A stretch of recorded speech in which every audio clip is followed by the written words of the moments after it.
സ്നേഹവന്ദനങ്ങൾ പ്രിയമുള്ളവരെ, ഒരു പ്രാവശ്യം കൂടെ ഒരു അനുഗ്രഹിക്കപ്പെട്ട ജീവിതാനുഭവമായി നിങ്ങളുടെ മുമ്പിലേക്ക് കടന്നു വരികയാണ്. എൻ്റെ കഥയിലേക്ക് എല്ലാ മാന്യ പ്രേക്ഷകരെയും സ്വാഗതം ചെയ്യുന്നു. വളരെ പ്രാർത്ഥനയോടുകൂടെ നമുക്ക് ദൈവസന്നിധിയിലായിരിക്കാം. വിശേഷപ്പെട്ട ഒരു ജീവിതാനുഭവമാണ് നമ്മളിന്ന് കേൾക്കുവാൻ പോകുന്നത്. കർത്താവിൻ്റെ ദാസൻ നമ്മളോടൊപ്പം ജോയിൻ ചെയ്തിട്ടുണ്ട്. ഇന്നത്തെ ശുശ്രൂഷയുടെ അനുഗ്രഹത്തിന് വേണ്ടി നമുക്കൊന്നിച്ചൊന്ന് പ്രാർത്ഥിക്കാം. പരിശുദ്ധ പിതാവേ, അനുഗ്രഹീതമാകുന്ന ഈ നല്ല സന്ധ്യാസമയത്തിനായി ഞങ്ങൾ അങ്ങ് സ്തുതിക്കുന്നു. പിന്നെയും ഞങ്ങൾക്ക് നിൻ്റെ സന്നിധിയിൽ ലോകത്തിൻ്റെ വിവിധ ഭാഗത്തുനിന്ന് ഒന്നിച്ച് ഈ ശുശ്രൂഷയിൽ പങ്കെടുക്കുവാൻ അവിടുന്ന് നൽകുന്ന സാവകാശത്തിനായി സ്തോത്രം. കർത്താവേ, നിൻ്റെ സന്നിധിയിലേക്ക് ഞങ്ങളെ സമർപ്പിക്കുന്നു. ഞങ്ങളുടെ കുറവശങ്ങളെ ക്ഷമിക്കണം. ദൈവമഹത്വം ഞങ്ങളുടെ മേൽ വെളിപ്പെടണം.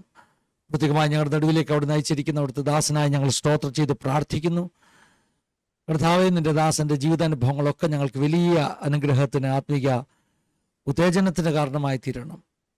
സമർപ്പിക്കുന്നപ്പ അണിപ്പാടുള്ള കരങ്ങളിൽ നിൻ്റെ ദാസനെ നീ ഉപയോഗിച്ചാട്ട് ഞങ്ങളുടെ സിസ്റ്റം നെറ്റ്വർക്ക് എല്ലാം അവിടുത്തെ കരങ്ങളിലേക്ക് ഏൽപ്പിച്ച് പ്രാർത്ഥിക്കുന്നു. ഈ വീഡിയോ കാണുന്ന ഓരോ ദൈവമക്കളും അവിടുന്ന് അനുഗ്രഹിച്ചാട്ട് പ്രാർത്ഥിച്ച് ആരംഭിക്കുന്ന ഈ സമയം മുതൽ ഞങ്ങളുടെ ആശീർവാദ പ്രാർത്ഥന വരെ പ്രത്യേക കൃപയുണ്ടാകണം. അവിടുന്ന് അങ്ങനെ ചെയ്തിരിക്കുന്നതിനായി സ്തോത്രം. സകല മാനവും സകല മഹത്വത്തെ കർപ്പിക്കുന്നു. യേശു മൂലം താഴ്മയായി ഞങ്ങൾ ചോദിക്കുന്നു, കേൾക്കുമാറാകണമേ. ആമേൻ, ആമേൻ, ആമേൻ. പ്രാരംഭത്തിൽ ഞാൻ ഓർപ്പിച്ചതുപോലെ വിശേഷപ്പെട്ട ഒരു ജീവിതാനുഭവമാണ് നമ്മൾ ഒന്നിച്ച് കേൾക്കുവാൻ പോകുന്നത്. നമ്മുടെ നടുവിലെ കർത്താവിൻ്റെ ദാസൻ പാസ്റ്റർ കുര്യൻ മാത്യു സന്തോഷ് പാസ്റ്റർ തിരുവല്ലയിൽ നിന്ന് ജോയിൻ ചെയ്തിട്ടുണ്ട്. വളരെ സ്നേഹത്തോടുകൂടെ ആദരവോടുകൂടെ പ്രിയ കർത്താവിൻ്റെ ദാസനെ നമ്മുടെ ഈ സെഷനിലേക്ക് സ്വാഗതം ചെയ്യുകയാണ്. Welcome pastor. പാസ്റ്റർ ഇപ്പോൾ സ്ക്രീനിലാണ്. താങ്ക് യു പാസ്റ്ററെ. ഒത്തിരി നാളുകൾക്ക് ശേഷമാണ് നമ്മൾ വീഡിയോയിൽ കൂടി ആണെങ്കിലും ഒന്ന് കാണുന്നെന്ന് എനിക്ക് തോന്നുന്നു. തീർച്ചയായിട്ടും. പണ്ട് ചെറിയ പ്രായത്തിലൊക്കെ തിരുവല്ലയിലൊക്കെ വരുമ്പോൾ പാസ്റ്ററെ കാണുമായിരുന്നു. കുറ്റപ്പുഴയൊക്കെ എൻ്റെ ഗ്രാൻഡ് ഫാദർ കിഴക്കമുത്തൂർ കുറച്ച് നാൾ താമസിച്ചതാ. പാസ്റ്റർക്ക് ഓർമ്മയുണ്ടല്ലോ അല്ലേ അപ്പച്ചനെയൊക്കെ? അപ്പച്ചൻ അവിടെ പ്രായമൊക്കെ ആയിട്ടിരിക്കുമ്പോൾ പാസ്റ്റർ വന്ന് വിസിറ്റ് ചെയ്യുകയും പ്രാർത്ഥിക്കുകയൊക്കെ ചെയ്യുന്നത് എനിക്ക് ഓർമ്മയുണ്ട്. അന്നേരമൊക്കെ ബോംബെ നിന്നൊക്കെ ഞങ്ങൾ വരുമ്പോഴൊക്കെ എനിക്കൊന്ന് പിന്നീട് പാസ്റ്റർ മസ്കറ്റിൽ OPAയിൽ ശുശ്രൂഷിക്കുന്ന സമയത്താണ് നമ്മൾ ലാസ്റ്റിലൊന്ന് കണ്ടത്. ദൈവത്തിന്റെ സ്തോത്രം. സൗഖ്യമായിരിക്കുന്ന പാസ്റ്റർ? സന്തോഷമായിട്ടിരിക്കുന്നേ? സന്തോഷമായിട്ടിരിക്കുന്നു. ഇപ്പോൾ തിരുവല്ലയിൽ തന്നെ അല്ലേ? തിരുവല്ലയ്ക്കടുത്ത് ആഞ്ഞിലിത്താനം ഷാരോൺ ചർച്ച് അവിടെ തന്നെ താമസിക്കുന്നു. അതെ അതെ, ദൈവത്തിന്റെ സ്തോത്രം. ചെറിയ പ്രായത്തിലെ അനുഭവങ്ങളൊക്കെ ഒന്ന് കേൾക്കാൻ ആഗ്രഹമുണ്ട്. മാതാപിതാക്കളെ കുറിച്ചും പാസ്റ്ററുടെ കുടുംബത്തെക്കുറിച്ചും അതുപോലെ തന്നെ അങ്ങനെയുള്ള ചെറിയ ചെറിയ അനുഭവങ്ങൾ പ്രേക്ഷകർക്ക് വേണ്ടി ഒന്ന് പറയുകയാണെങ്കിൽ ഒന്ന് പരിചയപ്പെടാനുള്ള ഒരു സാവകാശമാകും. എൻ്റെ സ്വദേശം പത്തനംതിട്ട ഡിസ്ട്രിക്റ്റിലെ ഏറ്റവും പടിഞ്ഞാറ് അതിർത്തിയാണ്. തിരുവല്ലയ്ക്ക് പടിഞ്ഞാറ് ചാത്തങ്കരി എന്ന് പറയുന്നൊരു ഗ്രാമമുണ്ട്. ആ ഗ്രാമത്തിലെ ഒരു മാർത്തോമാ കുടുംബത്തിലാണ് ഞാൻ ജനിച്ചു വളർന്നത്. എൻ്റെ വീട്ടുപേര് വെൺപറമ്പിൽ എന്ന് പറയും. എൻ്റെ പിതാവിൻ്റെ നാട് നിരണം മട്ടയ്ക്കലാണ്. മട്ടയ്ക്കൽ വെൺപറമ്പിൽ ഫാമിലിയിലാണ്. എൻ്റെ വല്യമ്മച്ചിയുടെ നാടാണ് ചാത്തങ്കരി. എൻ്റെ പിതാവിൻ്റെ ചെറിയ പ്രായത്തിൽ ചാത്തങ്കരിയിലേക്ക് വന്നതാണ്. ഞങ്ങള് 4 മക്കള്.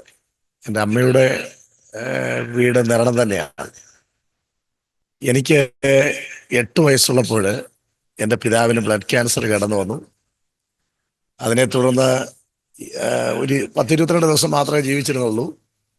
എൻ്റെ ഫാദർ വളരെ സീരിയസ് ആയിട്ട് ലോകത്തിൽ നിന്ന് മാറ്റപ്പെടുവാനായിട്ടിടയായി. അന്ന് എൻ്റെ പിതാവിന് 42 വയസ്സ് മാത്രമേ ഉണ്ടായിരുന്നുള്ളൂ. ആ ഒരു കാലഘട്ടം എന്ന് പറയുന്നത് വളരെ തീവ്രമായ ദുഃഖത്തിൻ്റെ ഒരു കാലഘട്ടമായിരുന്നു. ഞങ്ങളുടെ മാതാവാണ് ഞങ്ങളെ ദൈവത്തോട് കൂടുതൽ എന്ത് ചെയ്തത്, അടുപ്പിച്ചു. വലിയ വേദനകളിലൂടെ കടന്നുപോയൊരു കാലം അല്ലേ? വളരെ സങ്കടകരമായ ഒരു സാഹചര്യമാണ്. വളരെ ഒരു പിതാവ് ഇല്ല എങ്കിൽ അത് എത്രമാത്രം ആ വീടിനെ അനാഥത്വത്തിലേക്ക് നയിക്കുമെന്നുള്ളതൊക്കെ ഞാൻ മനസ്സിലാക്കിയ ഒരു കാലഘട്ടം. ബാല്യപ്രായം വളരെ ബുദ്ധിമുട്ടും കഷ്ടവും നിറഞ്ഞായിരുന്നു. അതെ, എൻ്റെ ഒരു പേഴ്സണൽ അനുഭവം കേട്ടോ. കാരണം ഞാൻ കുറച്ച് പ്രായമായ ശേഷം എൻ്റെ പിതാവ് വേർപെട്ടത്. പക്ഷെ ഇപ്പോഴും എനിക്ക് പലപ്പോഴും വർഷത്തിൽ ഒരു 10 പ്രാവശ്യമെങ്കിലും ഞാൻ ഓർക്കും പപ്പ ഉണ്ടായിരുന്നെങ്കിൽ, അല്ലെങ്കിൽ പപ്പ വേണമായിരുന്നു എന്നൊരു ചിന്ത ഇപ്പോഴും എൻ്റെ മനസ്സിൽ വരും. അത് പാസ്റ്റർക്കൊക്കെ എന്ന് പറഞ്ഞാൽ ചെറിയ പ്രായത്തിലാണല്ലോ. എനിക്ക് 28 വയസ്സുള്ളപ്പോഴാണ്, 28 അയ്യാ വയസ്സുള്ളപ്പോഴാണ് പിതാവ് നിത്യതയിലേക്ക് ചേർക്കപ്പെട്ടത്. അതൊരു ഭയങ്കര ഒരു നഷ്ടമാണ്. നമ്മുടെ ജീവിതത്തില് ചില നിർണായക ഘട്ടത്തിൽ പകരം ആർക്കും നിൽക്കാൻ പറ്റത്തില്ല. ആ സ്ഥാനത്ത് അപ്പനും അമ്മയും തന്നെ വേണം. അപ്പൊ അങ്ങനെ ഇല്ലാതെ വരുമ്പോൾ നമ്മൾ ഒത്തിരി ദുഃഖിക്കും.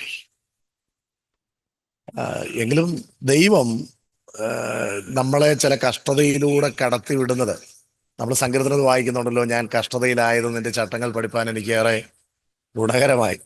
പിന്നത്തേതിൽ ഞാൻ ശുശ്രൂഷയിലായിരിക്കുമ്പോൾ ഈ അനാഥരായിട്ടുള്ള വിധവമാരായിട്ടുള്ള പലരുടെയും ജീവിതത്തിന്റെ സങ്കടങ്ങളിൽ ഇറങ്ങിച്ചെന്ന് പ്രവർത്തിക്കാൻ, ഒരാൾ പറയാതെ വണ്ണം അങ്ങനെയുള്ളവരെ പരിഗണിക്കാനൊക്കെ എനിക്ക് കാരണമായി തീർന്നത് ഞാനെന്നായിരുന്ന ആ സാഹചര്യം ഞാൻ ഓർത്തതുകൊണ്ടാണ്. കൊരിന്ത്യർ ലേഖനത്തിൽ പൗലോസ് പറയുന്നുണ്ടല്ലോ, അനവധി കഷ്ടങ്ങളിലൂടെ കടന്നു പോകുന്നത് മറ്റുള്ളവരെ ആശ്വസിപ്പിക്കുന്നതിന് വേണ്ടിയാണ് എന്ന് വായിക്കുന്നത് പോലെ, കഷ്ടതയിലൂടെ കടന്നുപോയത് അനവധി പേരെ ആശ്വസിപ്പിക്കാൻ ദൈവം കൊണ്ടുപോയ ഒരു പരിശീലനമാണെന്ന് പിന്നീട് മനസ്സിലാക്കും. വൈഫും കുഞ്ഞുങ്ങളും അവരെ കുറിച്ചൊക്കെ ഒന്ന് കേൾക്കുകയാണെങ്കിൽ. എൻ്റെ വൈഫ് ചെന്നിത്തല കുറ്റിക്കാട്ടിൽ ഫാമിലിപ്പെട്ട ആളാണ്. ഇപ്പൊ തിരുവല്ലയിലാണ് വൈഫിന്റെ വീട്. അവര് 3 മക്കളാണ്. വൈഫിന്റെ ഫാദർ ആൻഡമാൻസ് പോലീസിലായിരുന്നു. 37-ാമത്തെ വയസ്സിലെ ഫാദറിനും ഇതുപോലെ ക്യാൻസർ കടന്നു വന്നു. അന്ന് അവർ ഓർത്തഡോക്സ് പശ്ചാത്തലത്തിലാണ്. അധികം താമസിയാതെ ഫാദർ ലോകത്തിൽ നിന്ന് മാറ്റപ്പെട്ടു. അവിടെയും മാതാവ് ദൈവത്തിൽ ആഴമായിട്ട് ആശ്രയിച്ചു. മക്കളെ, എൻ്റെ വൈഫിന് 13 വയസ്സേ അന്നുണ്ടായിരുന്നുള്ളൂ. ദൈവത്തോട് അടുത്തു. ഇന്നെൻ്റെ വൈഫ് ഉൾപ്പെടെ അവർ 3 പേരും കർത്താവിൻ്റെ വേലയിലാണ്. രണ്ടാമത്തെ സിസ്റ്റർ കൂടൽ ഷാരോണിൽ ശുശ്രൂഷിക്കുന്ന കർത്തൃദാസന്റെ സഹധർമ്മിണിയാണ്, ഷാരോൺ എന്ന് പറയും. ആങ്ങള ഷാരോൺ ഫെലോഷിപ്പ് ചർച്ചിൽ തന്നെ ആയൂര് ചെറുവക്കല് ഷാരോൺ ഫെലോഷിപ്പ് ചർച്ചിലെ ശുശ്രൂഷകനാണ്. അപ്പൊ ദൈവം കഷ്ടതയിലൂടെ കൊണ്ടുപോകുന്നത് നമ്മളെ പണിതെടുത്ത് പുറത്ത് കൊണ്ടുവരുന്നതിന് വേണ്ടിയാണ്, തകർക്കുന്നതിന് വേണ്ടിയല്ല. നമുക്കത് അന്നേരം അത്രത്തോളം മനസ്സിലാക്കാനായിട്ട് കഴിഞ്ഞിരുന്നില്ല.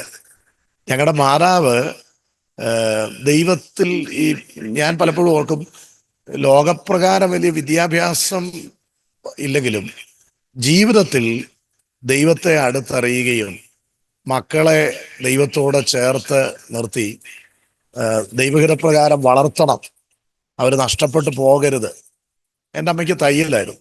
അപ്പം ഞങ്ങളുടെ ആ വരുമാനം എന്ന് പറയുന്നത് അതായിരുന്നു. ഞങ്ങളെ അങ്ങനെയാണ് ഞങ്ങളുടെ അമ്മ വളർത്തിയത്. ഞങ്ങളുടെ അടുത്ത് പെന്തക്കോസ്റ്റ് ചർച്ച ഉണ്ടായിരുന്നു. ആ കാലഘട്ടത്തിൽ അവിടെ ശുശ്രൂഷിക്കുന്ന പാസ്റ്റർ ബോസം ഗുരുവിളയായിരുന്നു. അദ്ദേഹം ധാരാളം കൺവെൻഷനുകൾ വയ്ക്കും, ഇങ്ങനെ ഓപ്പൺ എയർ മീറ്റിങ്ങുകൾ, ഭവന സന്ദർശനങ്ങൾ. ഞങ്ങളുടെ മാതാവോട് നടന്ന ഫാസ്റ്റിംഗ് പ്രയറിലൊക്കെ കടന്നുപോയി സംബന്ധിക്കാൻ തുടങ്ങി.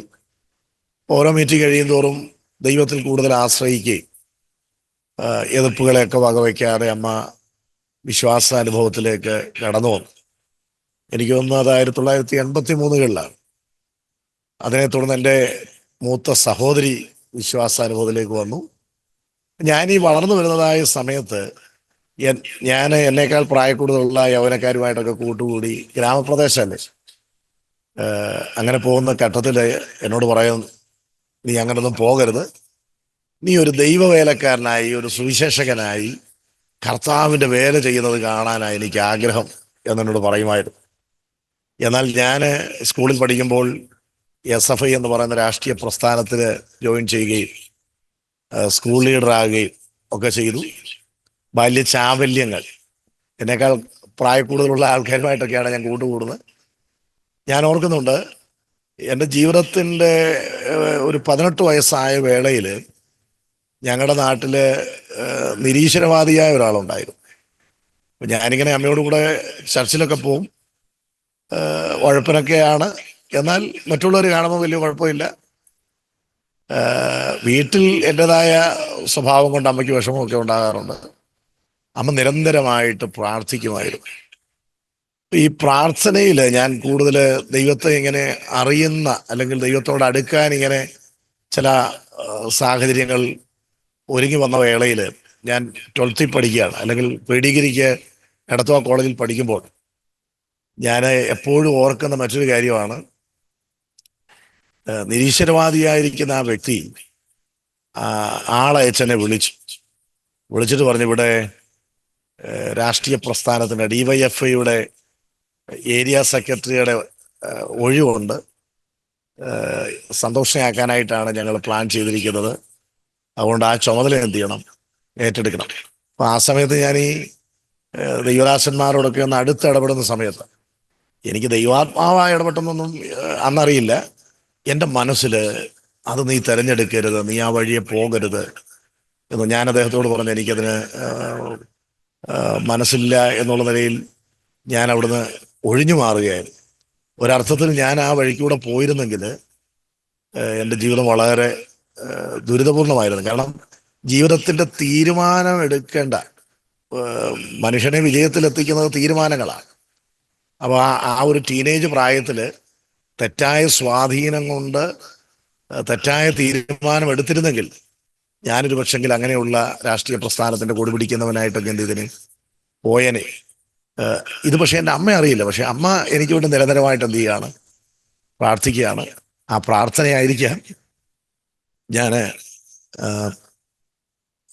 ദൈവദാസന്മാരോട് ചേരുകയും, അപ്പം എനിക്ക് ഒരു ജോലിയൊക്കെ ചെയ്ത് വീട് പുലർത്തണം എന്നുള്ളൊരാഗ്രഹം ഉണ്ടായി. അപ്പോഴും അമ്മ പറയുന്നൊരു കാര്യമുണ്ട്, എൻ്റെ മോനെ നീ ഒരു ജോലിക്കാരനായിട്ട് പോകരുത്, നീ ദൈവവചനം പഠിക്കണം, എങ്കിൽ മാത്രമേ നിന്റെ വഴി ദൈവത്തിന് പ്രസാദകരമാകുള്ളൂ, അല്ല നീ തെറ്റിപ്പോകും, നശിച്ചു പോകും.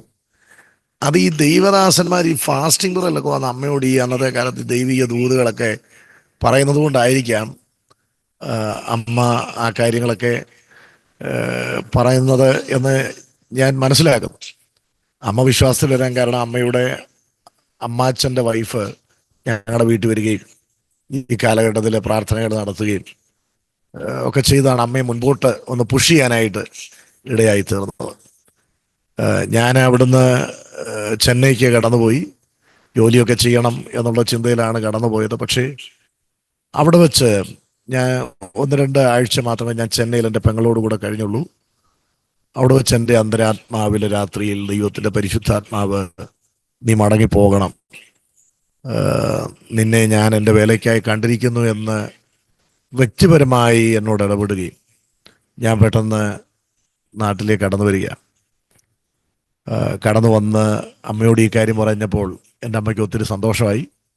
അങ്ങനെയാണ് ഞാൻ ഷാരോൺ ബൈബിൾ കോളേജിലേക്ക് പഠിക്കുവാനായിട്ട് കടന്നു പോകുന്നത്. അപ്പോഴും ഞങ്ങളുടെ വീട്ടിൽ പ്രാരാബ്ധങ്ങളുണ്ട്. എൻ്റെ 2 സിസ്റ്റേഴ്സിൻ്റെ വിവാഹം കഴിഞ്ഞു, ഞാനാണ് വീട് പുലർത്തേണ്ടത്, എൻ്റെ അനുജനുണ്ട്. അങ്ങനെ ഒരു സാഹചര്യത്തിലാണ് ഞാൻ ബൈബിൾ കോളേജിൽ പോകുന്നത്. ഞാൻ എപ്പോഴും എവിടെയും പറയുന്ന ഒരു കാര്യം, ഞാൻ ബൈബിൾ കോളേജിൽ പഠിച്ചു, എനിക്ക് വളരെ ബുദ്ധിമുട്ടുണ്ടായി. ഞാൻ 1 വർഷത്തെ പഠനം കഴിഞ്ഞിട്ട് എൻ്റെ പെട്ടിയൊക്കെ എടുത്ത് വീട്ടിൽ വന്നിട്ട് പറഞ്ഞു, അമ്മ ഞാനിനിയും, കാരണം അമ്മയ്ക്ക് ഭയങ്കര ബുദ്ധിമുട്ടാണ്. പക്ഷെ എന്നോട് അത്രയും പറയുന്നില്ല. എനിക്കറിയാം ഞങ്ങളുടെ വീട് വളരെ ബുദ്ധിമുട്ടിലൂടെയാണ് പോകുന്നത്, വരുമാന മാർഗങ്ങളില്ല. ഞാൻ അമ്മയോട് പറഞ്ഞു, ഞാനൊരു ജോലി ചെയ്തിട്ടായി കുറച്ച് വർഷങ്ങൾ കഴിഞ്ഞ് കുറച്ച് ഇൻകം ഒക്കെ ഉണ്ടാക്കിയതിന് ശേഷം ഞാൻ കർത്താവിൻ്റെ വേലയ്ക്ക് പോയിക്കോളാം. നമ്മളിങ്ങനെ കിടന്ന് ബുദ്ധിമുട്ടിയിട്ട് ദൈവവേല ചെയ്യണമെന്ന് പുസ്തകത്തിലൊന്നും എഴുതിയിട്ടില്ലമ്മേ എന്ന് പറഞ്ഞു. അപ്പം ഞങ്ങളുടെ അവിടെ നിന്നൊരു അരിയിടുന്ന പെട്ടിയുണ്ട്, അതിൻ്റെ മുകളിലിരുന്നാണ് ഞാനിത് പറയുന്നത്. അപ്പോൾ എൻ്റെ അമ്മ എന്നോട് പറയുകയാണ്, മോനെ ഞാനൊരു കാര്യം പറയാം, നിന്നെ ദൈവമാണ് വിളിച്ചത്. കലപ്പയ്ക്ക് കൈവച്ചതിൻ്റെ ശേഷം പുറകോട്ട് നോക്കുന്നവൻ ദൈവരാജ്യത്തിന് കൊള്ളാകുന്നവനല്ല. അതുകൊണ്ട് മോനൊരു കാര്യം ചെയ്യണം, നീ കർത്താവിൻ്റെ വേലക്കാരനാകണം. അത് നിമിത്തം എന്ത് ബുദ്ധിമുട്ട് നേരിട്ടാലും അതെല്ലാം ഞാൻ സഹിച്ചോളാം. അവിടെ നീ തിങ്കളാഴ്ച ഷാരോൺ ബൈബിൾ കോളേജിലേക്ക് എന്ത് ചെയ്യണം, മടങ്ങിപ്പോകണം.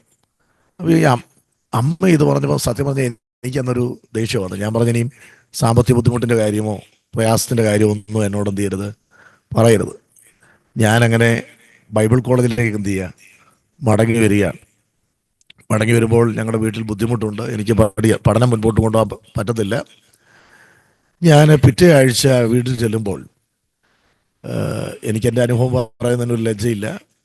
അന്ന് MM ജോൺ എന്ന് പറയുന്ന പാസ്റ്ററാണ് ചാത്തങ്കരി ശുശ്രൂഷിക്കുന്നത്. എൻ്റെ പിതാവിൻ്റെ ഒരു സഹപാഠി ചാത്തങ്കരി ഷാരോൺ ചർച്ചിലെ തന്നെ വിശ്വാസിയാണ്. അദ്ദേഹം സ്റ്റേറ്റ്സിൽ നിന്ന് നാട്ടിൽ വന്നിരിക്കുകയാണ് അവധി. ഞാനിങ്ങനെ ബൈബിൾ കോളേജിൽ പഠിക്കാൻ പോയി. ഞങ്ങളുടെ ചർച്ചിൽ ഒരു ആത്മീയ ഉണർവുണ്ടായി. എന്നെപ്പോലെ പലരും ചാത്തങ്കരി ഷാരോൺ ചർച്ചിൽ നിന്ന് സുവിശേഷ വേലയ്ക്ക് എന്ത് ചെയ്തു, സമർപ്പിച്ചു. അവരെല്ലാം പോയിരിക്കുകയാണ്. പക്ഷെ അദ്ദേഹം ആൾ വിട്ട് എന്നെ വിളിപ്പിച്ചിട്ട് എന്നോട് പറഞ്ഞു, മോനെ എനിക്ക് സുവിശേഷ വേല ചെയ്യാനൊന്നും താല്പര്യമുണ്ട്, പക്ഷെ എനിക്ക് പറ്റിയില്ല. നീ പഠിച്ചിറങ്ങുന്ന സമയം വരെ ഞാൻ നിന്നെ ചെറുതായിട്ട് എന്ത് ചെയ്യാം, സപ്പോർട്ട് ചെയ്യാം. അന്നത്തെ കാലത്ത് $25 അദ്ദേഹം എനിക്ക് അയച്ചു തരുമായിരുന്നു. ഞാൻ പറഞ്ഞത്, ഞാൻ അദ്ദേഹത്തോട് ആവശ്യപ്പെട്ടതല്ല, അദ്ദേഹത്തിൻ്റെ മനസ്സിൽ ദൈവാത്മാവ് ഇടപെട്ടു. ഞാൻ പഠനം നിർത്തി പോകാൻ ചിന്തിച്ച സമയത്ത് ഞാനതിൽ നിൽക്കുകയോ ഇല്ലോ എന്ന് ദൈവം പരീക്ഷിച്ചു. അമ്മയുടെ ആ തീരുമാനത്തെ ആയിരിക്കാം ദൈവം ആദരിച്ച് ഞാൻ പഠിച്ച് തീരുന്നവരെ എനിക്ക് ആ ഒരു അദ്ദേഹം എന്നെ എന്ത് ചെയ്തു, ഹെൽപ്പ് ചെയ്തു. അപ്പം ഞാൻ കൂടെ അദ്ദേഹത്തോട് പറയുമായിരുന്നു, ഞാനൊരാത്മാവിനെ നേടിയാൽ നിത്യതയിൽ ചെല്ലുമ്പോൾ അതിനൊരു പ്രതിഫലം അദ്ദേഹത്തിനുണ്ട്. കാരണം അദ്ദേഹം എന്നെ സപ്പോർട്ട് ചെയ്തതുകൊണ്ടാണ് ഞാനൊരു സുവിശേഷ വേലക്കാരനായിട്ട് എന്ത് ചെയ്തത്, മുന്നേറിയത്. ഞാൻ പിന്നീട് ഷാരോണിൻ്റെ CMൻ്റെ പ്രസിഡൻ്റായി വ്യത്യസ്ത രാജ്യങ്ങളിൽ കടന്നുപോയി. അനവധി ഇങ്ങനെ പഠിക്കാൻ ബുദ്ധിമുട്ടുന്നവരെ വലങ്കൈ ചെയ്യുന്നത് ഇടങ്കൈ അറിയാതെ സഹായിക്കാൻ ദൈവം എന്നെയും എന്ത് ചെയ്തു, ഒരുക്കിയിട്ടുണ്ട്. അപ്പം നമ്മുടെ ജീവിതത്തിൽ ചില ശോധനകൾ വരുന്നത് നമ്മളെ തകർക്കാനല്ല, ദൈവം മറുസൈഡിൽ ചില കരുതലുകൾ നമുക്ക് വേണ്ടി എന്ത് ചെയ്യുന്നുണ്ട്, ഒരുക്കുന്നുണ്ട്. ഞാൻ ബൈബിൾ കോളേജിൽ പഠനം വിജയകരമായിട്ട് പൂർത്തീകരിച്ച് അനന്തരം തിരുവല്ലയിൽ തന്നെ പാസ്റ്റർ ജോൺസൺ കെ ശമുവേലിനോടുകൂടെ അദ്ദേഹത്തിൻ്റെ ഒരു സഹശുശ്രൂഷകനായിട്ട് കുറച്ച് നാളുകൾ ശുശ്രൂഷിച്ചു. അങ്ങനെ ഇരിക്കുമ്പോഴാണ് പാമ്പാടി എന്ന് പറയുന്ന സ്ഥലത്ത് ഒരു അപ്പോയിൻമെൻറ്റ് എനിക്ക് ലഭിക്കുക. ഞാൻ അവിടെ സഭയുടെ ചുമതല വഹിക്കുകയാണ്. അന്ന് വിവാഹിതനല്ല, ഞാൻ അവിടെ സഭയുടെ ചാർജ് ഏറ്റെടുത്തു. 10-30 വിശ്വാസികൾ മാത്രമേ ഉണ്ടായിരുന്നുള്ളൂ. അവിടെ ഒരാൾ ഞങ്ങൾക്കൊരു സ്ഥലം തന്നു. ഒരു ആരാധനാലയത്തിൻ്റെ ബേസ്മെൻ്റ് എല്ലാം കെട്ടിയിട്ടു.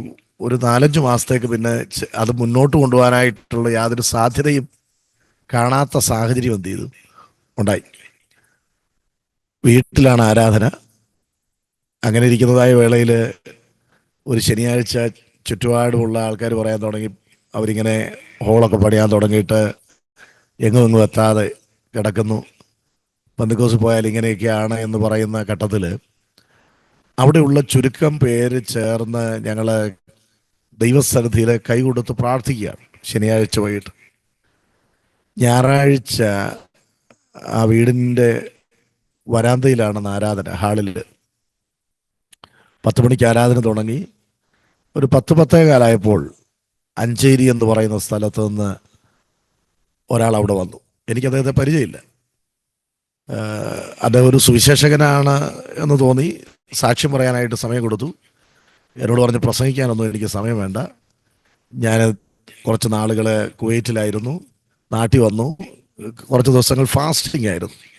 അപ്പോൾ ദൈവത്തിൻ്റെ പരിശുദ്ധാത്മാവ് എന്നോട് പറഞ്ഞു, എന്നോടും എൻ്റെ കുടുംബത്തോട് പറഞ്ഞു, ആരാധനാലയം പണിയാനായിട്ട് ബുദ്ധിമുട്ടുന്ന ഒരു ഇടമുണ്ട്, ഞാൻ നിനക്കത് ചൂണ്ടിക്കാണിക്കും, നിൻ്റെ കയ്യിലുള്ള നന്മ കൊണ്ടുപോയി അവർക്ക് എന്ത് ചെയ്യണം, കൊടുക്കണം. അദ്ദേഹം വീട്ടിൽ നിന്ന് ഇറങ്ങി. അദ്ദേഹം അന്തരാത്മാവിൽ ദൈവത്തോട് ചോദിക്കുക, എങ്ങോട്ടാണ് പോകണ്ടേ? ദൈവം പറഞ്ഞ് കിഴക്കോട്ട് പോകാൻ പറഞ്ഞു. അദ്ദേഹം അങ്ങനെയാണ് ഈ ഞാനെന്നായിരിക്കുന്ന മോസ്കോ കവല എന്ന് പറയാം, അവിടെ വന്നു. അവിടെ വന്നപ്പോഴത്തേക്ക് 10 മണി കഴിഞ്ഞുകൊണ്ട് ആൾക്കാരോട് ചോദിച്ചു, ഇവിടെ കാണും ബന്ധുക്കോസുകാരുടെ ആരാധന നടക്കുന്നതുണ്ടോ? അവർ പറഞ്ഞു ഉണ്ട്, അവർക്ക് ഹാളൊന്നും ഇല്ല, ഇങ്ങനെ കല്ല് കെട്ടിയിട്ടിരിക്കുകയാണ്. അപ്പോൾ അദ്ദേഹത്തിന് മനസ്സിലായി ദൈവം നയിച്ചത് നേരായിട്ടുള്ള വഴിയിലാണ്. അദ്ദേഹം അവിടെ വന്നു. അദ്ദേഹം കുറച്ച് രൂപ എന്ത് ചെയ്തു തരികയാണ്. ഞങ്ങൾക്ക് അദ്ദേഹത്തെ പരിചയമില്ല, പക്ഷേ ദൈവത്തിന് അദ്ദേഹത്തെ പരിചയമുണ്ട്. ദൈവം അദ്ദേഹത്തിൻ്റെ മനസ്സിൽ എന്ത് ചെയ്തു, പ്രേരണ കൊടുത്തു. എൻ്റെ വിശ്വാസത്തിൽ ഒരു ആഴമായ ഉറപ്പിന് കാരണമായൊരു സംഭവമായിരുന്നു അത്.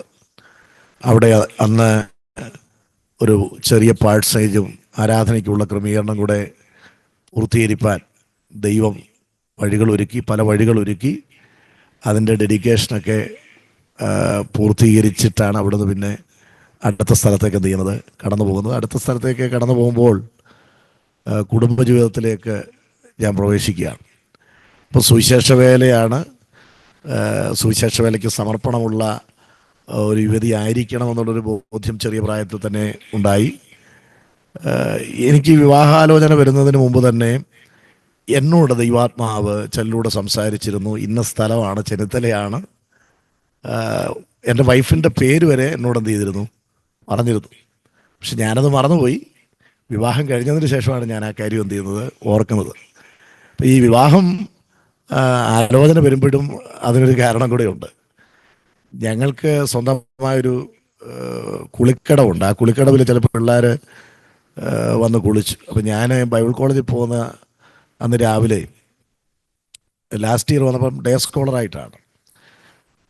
അപ്പം മറ്റ് ഇതര സമൂഹത്തിലുള്ള ചില കുട്ടികൾ വന്ന്, സ്കൂളിൽ പഠിക്കുന്ന കുട്ടികളാണ്, കുളിക്കുന്നതായ വേളയിൽ ഞാൻ അവരോട് പറഞ്ഞു, മോനെ മക്കളെ, ഈ ബസ് 7:30-ക്കാണ്, അതിനു മുമ്പ് എനിക്ക് കുളിച്ചിട്ട് പോകണം. നിങ്ങൾ അത് കഴിഞ്ഞ് വന്നിട്ട് എത്ര സമയം വേണമെങ്കിലും എന്ത് ചെയ്തു, കുളിച്ചു. ഞാൻ അന്ന് ബൈബിൾ കോളേജിൽ പോയി തിരിച്ചു വരുമ്പോഴത്തേക്ക് എൻ്റെ അമ്മ എന്നോട് ചോദിച്ചു, ഇന്ന കുട്ടികളോട് എന്തെങ്കിലും പറഞ്ഞോ? ഞാൻ പറഞ്ഞു, ഒന്നും പറഞ്ഞില്ല, ഇങ്ങനെ കുളിക്കുന്ന സമയം ഒന്ന് നിങ്ങൾ മാറ്റണമെന്ന് ഞാൻ പറഞ്ഞുള്ളൂ. ഏതായാലും കൊള്ളാം, അവരുടെ അമ്മ വന്ന്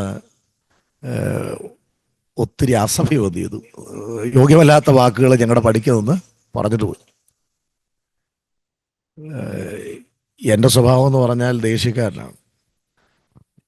എന്നാൽ അടുത്ത ദിവസങ്ങളിൽ ഈ വാക്കുകൾ പറഞ്ഞ, അസഭ്യങ്ങൾ പറഞ്ഞ ആളിനെ ഞാൻ കാണുന്നു, അദ്ദേഹത്തിൻ്റെ ഹസ്ബൻഡിനെ കാണുന്നു.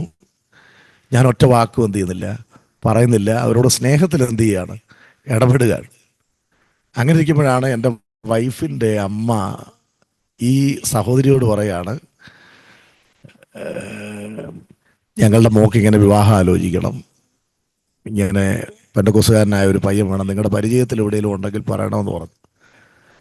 സ്വഭാവം നല്ലതായിരിക്കണമെന്ന് പറഞ്ഞപ്പോൾ അവർ ചീത്ത വിളിച്ചിട്ടും തിരിച്ച് വിളിക്കാത്ത എന്നെക്കുറിച്ചുള്ള ഓർമ്മ അവരുടെ മൈൻഡിൽ എന്ത് ചെയ്തിട്ടുണ്ട്, വന്ന് അവരാണ് ഞങ്ങളുടെ കല്യാണം എന്ത് ചെയ്യുന്നത്, ആലോചിക്കുന്നത്. അങ്ങനെയാണ് ഞങ്ങൾ കുടുംബജീവിതത്തിലേക്ക് പ്രവേശിച്ചത്. കഴിഞ്ഞ 30-ലധികം വർഷങ്ങൾ സന്തുഷ്ടകരമായ കുടുംബജീവിതം നയിപ്പാൻ ദൈവം ഞങ്ങൾക്ക് കൃപ ചെയ്തു. ഒത്തിരി പ്രയാസങ്ങളും പ്രതിസന്ധികളും ജീവിതത്തിൽ കടന്നു വന്നിട്ടുണ്ട്.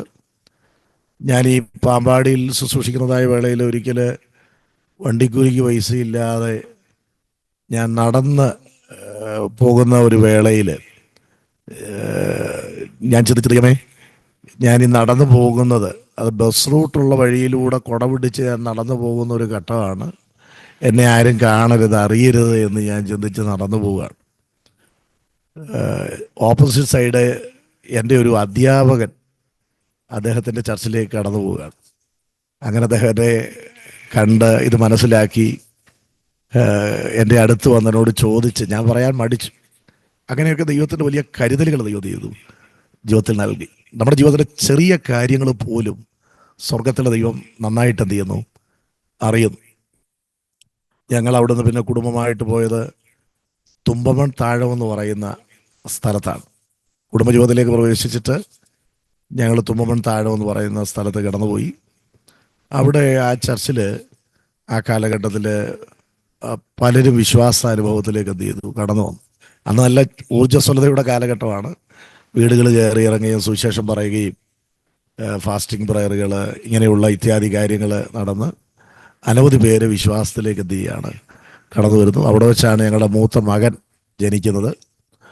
ഈ മൂത്ത മകൻ ജനിക്കുന്ന എൻ്റെ വൈഫിൻ്റെ ഉദരത്തിൽ ഉരുവായിരിക്കുന്ന ആ സമയത്ത് ഞങ്ങൾ നിരന്തരമായിട്ട് ദൈവത്തോട് പ്രാർത്ഥിക്കുമായിരുന്നു. അന്ന് എൻ്റെ വൈഫിൻ്റെ ചർച്ചിലെ പാസ്റ്ററെ അമ്മച്ചി ഭയങ്കര പ്രാർത്ഥനാകാരിയാണ്. ഞാൻ വൈഫിൻ്റെ വീട്ടിലായിരിക്കുന്നതായ ഒരു സന്ദർഭത്തിൽ ഡെലിവറിയോട് അടുത്ത സമയത്ത് ഈ അമ്മച്ചി, ഇന്നാണല്ലോ ഈ സ്കാനിങ്ങും കാര്യങ്ങളും ഒക്കെ കോമൺ ആയത്, ഈ അമ്മച്ചി വളരെ ഭയങ്കര പ്രാർത്ഥനക്കാരി. ആഴ്ചയിൽ 2-3 ദിവസം ഒരു നേരം അങ്ങോട്ട് ഫുഡ് കഴിക്കുള്ളൂ. ബാക്കി ടൈമിലെല്ലാം പുതിയ നിയമത്തിലെ ഹന്നയെ പോലെ രാവും പകലും ഉപവസിച്ച് പ്രാർത്ഥിക്കുന്ന ഒരു അമ്മച്ചി. ഈ അമ്മച്ചി എൻ്റെ വൈഫിനെ ഒത്തിരി സ്വാധീനിച്ചിട്ടുണ്ട്, അവിടുത്തെ പാസ്റ്റർ. ഈ അമ്മച്ചി എൻ്റെ അരികിൽ വന്ന് പറയുകയാണ്, മോനെ, മോനൊരു ആൺ കുഞ്ഞിനെയാണ് ദൈവം തരാൻ പോകുന്നത്. അവന് ചെറിയ പ്രായത്തിലെ ദൈവം പ്രത്യേക കഴിവ് കൊടുക്കും. അവൻ നിമിത്തം നിങ്ങൾ എന്ത് ചെയ്യും? അനുഗ്രഹിക്കപ്പെടും. എൻ്റെ വൈഫിൻ്റെ ഡെലിവറി കഴിഞ്ഞു. പരിമല ഹോസ്പിറ്റലിൽ വെച്ചായിരുന്നു. ഒരു ആൺകുഞ്ഞിനെയാണ് ദൈവം എന്ത് ചെയ്തത്? തന്നത്. ഈ കുഞ്ഞ് കരയുന്നതായ വേളയിലൊക്കെ ചെറിയ ടേപ്പ് റെക്കോർഡ് ഇട്ട് പാട്ട് വെക്കുമ്പോൾ അവൻ്റെ കരച്ചിൽ മാറും. അപ്പോൾ അവൻ ഈ പാട്ടിനോട് ചെറിയ പ്രായത്തിൽ തന്നെ വലിയൊരു താല്പര്യം. വളരെ 1, 2, 3 വയസ്സൊക്കെ ഉള്ളപ്പോൾ ചെറിയ ചെറിയ പാട്ടുകൾ അവൻ പാടാൻ തുടങ്ങി. ഞങ്ങൾ അവിടെ നിന്ന് സ്ഥലം മാറി മറ്റിടങ്ങളിലേക്ക് കടന്നു വന്നപ്പോൾ ദൈവദാസന്മാരെ അനുകരിക്കുക, പാട്ടുകൾ പാടുക. വളരെ ചെറിയ പ്രായത്തിൽ തന്നെ അവന് പാട്ട് പാടാനായിട്ട് ദൈവം അവസരങ്ങൾ എന്ത് ചെയ്തു? നൽകി. അല്ലെങ്കിൽ ആ ഒരു ജന്മസിദ്ധമായൊരു കഴിവ് അവനിൽ ദൈവം കൊടുത്തു. അങ്ങനെ ഇരിക്കുന്നതായ അളവിൽ ഞങ്ങളായിരിക്കുന്ന ചർച്ചിൽ, അത് പാസ്റ്റർ കെ എബ്രഹാമാണ് കുറ്റപ്പുഴയിൽ ശുശ്രൂഷിക്കുന്നത്. അദ്ദേഹം പറഞ്ഞ് നമ്മുടെ ചർച്ചിലെ ആരാധനയ്ക്കെല്ലാം ഒരു മാറ്റം വരുത്തണം, നമുക്കൊരു കീബോർഡ് വാങ്ങണം. അങ്ങനെ ഞങ്ങൾ കീബോർഡ് വാങ്ങി. ഒരു 3-4 മാസത്തോളം പുറത്തു നിന്നൊരാൾ വന്നാണ് ഇതെല്ലാം ചെയ്യുന്നത്. ഒരു ദിവസം ഈ മകന്, ഞങ്ങൾ പ്രതീക്ഷിച്ച ആൾ വന്നില്ല. എല്ലാവരും കൂടെ പറഞ്ഞ് മോനെ ഒന്ന് എൻകറേജ് ചെയ്തു. അവൻ അത്യാവശ്യമായിട്ട് വായിച്ചു ചെറിയ പ്രായത്തിൽ. അന്ന് മുതൽ അവൻ കീബോർഡ് എന്ത് ചെയ്യാണ്? വായിക്കുകയാണ്. വളരെ ചെറിയ പ്രായം മുതൽ. ഇന്നവൻ കാനഡയിലായിരിക്കും. അപ്പം ദൈവം അമ്മയുടെ ഉദരത്തിൽ ഉരുവാകുന്നതിന് മുമ്പേ കണ്ടു, ദൈവം തിരഞ്ഞെടുത്തു. ഞങ്ങൾ ദീർഘവർഷങ്ങൾ, ഏതാണ്ട് 11-ലധികം വർഷങ്ങൾ കുറ്റപ്പുഴ ഷാരോൺ ഫെലോഷിപ്പ് ചർച്ചിലായിരുന്നു. അവിടെ വെച്ച പാസ്റ്ററെ, അപ്പച്ചനെയും ഉപ്പാപ്പനെയും ഒക്കെ പരിചയപ്പെടാനും പാസ്റ്റർ സിസ്റ്ററെ വിവാഹത്തിനൊക്കെ ആ സമയത്ത് ഞാൻ കടന്നു വന്നത് ഓർക്കുന്നു. കുറ്റപ്പുഴ ഞങ്ങൾ 11 വർഷത്തോളം എന്ത് ചെയ്തു? ശുശ്രൂഷിച്ചു. അത് ഞങ്ങളുടെ ജീവിതത്തിലെ ഒരു സുവർണ കാലഘട്ടമായിരുന്നു. കുറ്റപ്പുഴ ഷാരോൺ ചർച്ച്, അതുപോലെ മല്ലപ്പള്ളി മൂശാരിക്കവല, ഇവിടെ എല്ലാം ആരാധനാലയങ്ങൾ പണിയാൻ, പാഴ്സനകൾ പണിയാൻ ഒക്കെ ദൈവം കൃപ ചെയ്തു. കുറ്റപ്പുഴ സഭയിലായിരിക്കുന്നതായ വേളയിൽ ചർച്ചിന് കുറച്ചേറെ സ്ഥലമുണ്ട്. ഈ സ്ഥലത്തിൻ്റെ കോർണർ ടു കോർണറാണ് 11 കേവ് കടന്നു പോകുന്നത്. അപ്പോൾ അവിടെയുള്ളത് ഈ ഞങ്ങളുടെ മകൻ അന്ന് 6 വയസ്സേ ഉള്ളൂ. മല്ലപ്പള്ളി ചർച്ചിൽ ആരാധനാലയം പണിതിട്ടാണ് ഞാൻ കുറ്റപ്പുഴയിലോട്ട് വരുന്നത്. ഈ ഒരു ആരാധനയുടെ സമയത്ത് ഒരു അവൻ്റേതായ രീതിയിൽ ഒരു കെട്ടിടത്തിൻ്റെ പ്ലാനൊക്കെ വരച്ച് എൻ്റെ കൂടെ തന്നിട്ട് പറഞ്ഞു, ഞാനൊരു കാര്യം പറയാം, മല്ലപ്പള്ളിയിൽ ഹാൾ പണിതുപോലെ ഇവിടെ പണിതിട്ട് വേണം എന്ത് ചെയ്യാൻ, പോകാനായിട്ട്. അപ്പം ഞാനിങ്ങനെ ആരാധന നടുവിൽ പറഞ്ഞു, ശിശുക്കളുടെ മുല കുടിക്കുന്നവരുടെ വായിൽ ദൈവം ബലം എന്ത് ചെയ്തിരിക്കുന്നു? നിയമിച്ചിരിക്കുന്നു എന്ന് ആരാധനയുടെ നടുവിൽ എന്ത് ചെയ്യുക? പറയുക. ആ ഒരു വാക്ക് അവിടെയുള്ള ദൈവജനം എന്ത് ചെയ്തു? ഏറ്റെടുത്തു. ഞങ്ങൾ പിന്നെ നിരന്തരമായിട്ട് ഒരു 6 മാസത്തോളം പ്രാർത്ഥനയാണ്. അവിടെ ഒരു ആരാധനാലയം എന്ത് ചെയ്യണം? പണിയണം. പക്ഷെ അത് പണിതെടുക്കണമെങ്കിൽ കോർണർ ടു കോർണർ 11 KV പോകുന്നത് കൊണ്ട് വലിയ തടസ്സങ്ങളുണ്ട്. ഞാൻ ഇന്നെന്ന് പോലെ ഓർക്കുകയാണ്, ഒരു ദിവസം വൈകിട്ട് 6 മണിക്ക് പ്രാർത്ഥന ആരംഭിച്ചു. ഞങ്ങളുടെ കൂടെ ഒരു ആൻറ്റി ഉണ്ട്, ഒരു കുഞ്ഞോളാൻറ്റി. ആൻറ്റി SLE എന്ന് പറഞ്ഞ രോഗം വന്ന് സൗഖ്യമായതാണ്. ഞങ്ങളെല്ലാവരും ഇങ്ങനെ പ്രാർത്ഥിച്ച് പരിശുദ്ധാത്മ നിറവിൽ ആ പ്രാർത്ഥന മുൻപോട്ട് വരുമ്പോൾ ഈ ആൻറ്റി പറയാണ്, കർത്താവേ, നിങ്ങളുടെ മുൻപിൽ കാണുന്ന മലയോട് ചാടി കടലിൽ പോകാൻ പറഞ്ഞാൽ അങ്ങനെ സംഭവിക്കുമെങ്കിൽ ഈ 11 KV റോഡേ പോകാൻ ഞങ്ങൾ എന്ത് ചെയ്യാണ്? കൽപ്പിക്കുകയാണ്. ഞാൻ സഭയിലെ സഹോദരന്മാരുമായിട്ട് അവിടുത്തെ ചെയർമാന്, അതുപോലെ MLA, ഇവരെല്ലാം പോയി കണ്ടു. അന്നത്തെ സമയത്ത് 2005 ഒരു 50,000 രൂപ വരെ മുടക്കിയാൽ ഈ 11 KV ഒന്ന് മാറ്റി തന്നാൽ കൊള്ളാം എന്ന് ഞങ്ങൾ അവരോടെല്ലാം എന്ത് ചെയ്തു? പറഞ്ഞു. പക്ഷേ തിരുവല്ല എന്ന എക്സിക്യൂട്ടീവ് എഞ്ചിനീയർ ഞങ്ങളുടെ അരികിൽ കടന്നു വന്നു. അതെല്ലാം നോക്കിയിട്ട് പറഞ്ഞത്, ഈ ലൈൻ്റെ ഒരു സ്റ്റേ കമ്പി മാറ്റിത്തരാൻ ഞങ്ങളെ കൊണ്ട് കഴിയത്തില്ല. കാരണം അതിൻ്റെ കിടപ്പ് അങ്ങനെയാണ്. പക്ഷെ ഞങ്ങൾ നിരന്തരമായി പിന്നെ ഇങ്ങനെ പ്രാർത്ഥന തുടരുകയാണ്. അങ്ങനെ പഴയ ആരാധനാലയം പൊളിക്കാൻ തീരുമാനിച്ചു. നമ്മുടെ മീറ്റർ മാറ്റി വെക്കണമല്ലോ. ഞാൻ തിരുവല്ല KSBയുടെ ഓഫീസിൽ ചെന്നു. അപ്പോൾ ഞാൻ ആ ക്യാബിനിൽ ഇരുന്നുകൊണ്ട് എക്സിക്യൂട്ടീവ് എഞ്ചിനീയർ എന്നെ കണ്ടു. എന്നെ കണ്ടിട്ട് അദ്ദേഹം എന്നെ വിളിച്ചു. പാസ്റ്റർ കുറ്റപ്പുഴ ഷാരോലിരിക്കുന്ന ആളല്ലേ, പാസ്റ്ററെ ഞാനൊന്ന് കാണാനിരിക്കുകയായിരുന്നു. ഞാൻ ചോദിച്ചു, എന്താ സാറേ, നിങ്ങൾക്കല്ലേ ലൈൻ മാറ്റി തരേണ്ടത്? ഞാൻ പറഞ്ഞു, അതെ, അത് മാറ്റാനുള്ള സമയം ഇപ്പോഴാണ്. നിങ്ങളൊരു ആപ്ലിക്കേഷൻ എഴുതി തന്നാൽ ഞങ്ങളത് മാറ്റിത്തരാം. ഞാൻ ചോദിച്ചു, സാറേ എന്തോ സംഭവിച്ചേ? ഞങ്ങൾ ആ ആരാധനാലയം പൊളിച്ച് അതിൻ്റെ മീറ്റർ ഒന്ന് മാറ്റി വെക്കാൻ വേണ്ടിയാണ് സാറിൻ്റെ ഇടയ്ക്ക് ആപ്ലിക്കേഷനുമായിട്ട് വന്നത്. എന്നോട് പറഞ്ഞാൽ അത് ഇവിടെ ഇരിക്കട്ടെ, പോയി വേറൊരു ആപ്ലിക്കേഷൻ എഴുതി കൊണ്ടുവരാൻ പറഞ്ഞു. എന്താ സംഭവിച്ചതെന്ന് ഞാൻ ചോദിച്ചിട്ട് അദ്ദേഹം പറഞ്ഞില്ല. ഞാൻ വീണ്ടും ആപ്ലിക്കേഷൻ എഴുതിക്കൊണ്ട് അവിടെ കൊടുത്തു. എന്നോട് അദ്ദേഹം പറഞ്ഞത്, ഡോക്ടർ KP യോഹന്നാന് അതിന് താഴെ ഏക്കർ കണക്കിന് സ്ഥലമുണ്ട്, അവരവിടെ ഹോസ്പിറ്റൽ പണിയാനായിട്ട് ആഗ്രഹിക്കുന്നു. അപ്പോൾ ഈ 11 kV അവരുടെ കോമ്പൗണ്ടിലൂടെയാണ്. അത് റോഡെ മാറ്റാനായിട്ട് അവർ ആപ്ലിക്കേഷൻ കൊടുക്കുക, അതിൻ്റെ പണം എന്ത് ചെയ്തു? അടച്ചു. നിങ്ങളൊന്ന് ആപ്ലിക്കേഷൻ തന്നാൽ കുറച്ചുകൂടെ എളുപ്പമാണെന്ന് പറയുവാനായിട്ട് ഇടയായി. ഞങ്ങൾ 2005 ഫെബ്രുവരി 1 കല്ലിടാൻ തീരുമാനിച്ചു. 2005 ജനുവരി 31 വൈകിട്ട് 5 മണിക്ക് ആ 11 kV റോഡെ കംപ്ലീറ്റ് എന്ത് ചെയ്തു? മാറ്റി. അപ്പം ചുറ്റുപാടുള്ള പലരും എന്നോട് ചോദിച്ചു, പാസ്റ്റർക്ക് കേരളത്തിലെ അന്നത്തെ ശിവദാസമേനോനാണ്, അദ്ദേഹത്തെ പരിചയമുണ്ടെന്ന് തോന്നല്ലോ. ഞാൻ പറഞ്ഞു, എനിക്ക് അദ്ദേഹത്തെ പരിചയമില്ല, എല്ലാ വകുപ്പും കൈകാര്യം ചെയ്യാൻ കഴിവുള്ള ഒരു അത്ഭുത മന്ത്രിയുണ്ട്, അത് ഉയരത്തിൽ വസിക്കുന്ന ദൈവമാണ് എന്ന് പറയുവാനിടയായി. അങ്ങനെ 11 kV കംപ്ലീറ്റ് റോഡ് ദൈവം എന്ത് ചെയ്തു? മാറ്റി തന്നു. അവിടെ ആരാധനാലയത്തിൻ്റെ പണികൾ ആരംഭിച്ചു. അന്ന് ഈ പണികൾ ആരംഭിക്കുന്നതിന് മുമ്പ് തന്നെ അവിടുത്തെ ഇതിനിടയ്ക്ക് ഒരു കാര്യം, പാസ്റ്ററെ, ഈ പരിശുദ്ധാത്മാവ് ഞാൻ ഈ കുറ്റപ്പുഴയിലേക്ക് വരുമ്പോഴത്തേക്ക് ഒരു ദൈവദാസനിലൂടെ പറഞ്ഞിരുന്നു, ഞാൻ നിന്നെ തിരുവല്ലായിക്കടുത്ത്, അങ്ങനെയാണ് പറയുന്നത്, തിരുവല്ലായിക്കടുത്ത് പഴയ ഒരു സഭയിലേക്കാണ് വിടുന്നത്.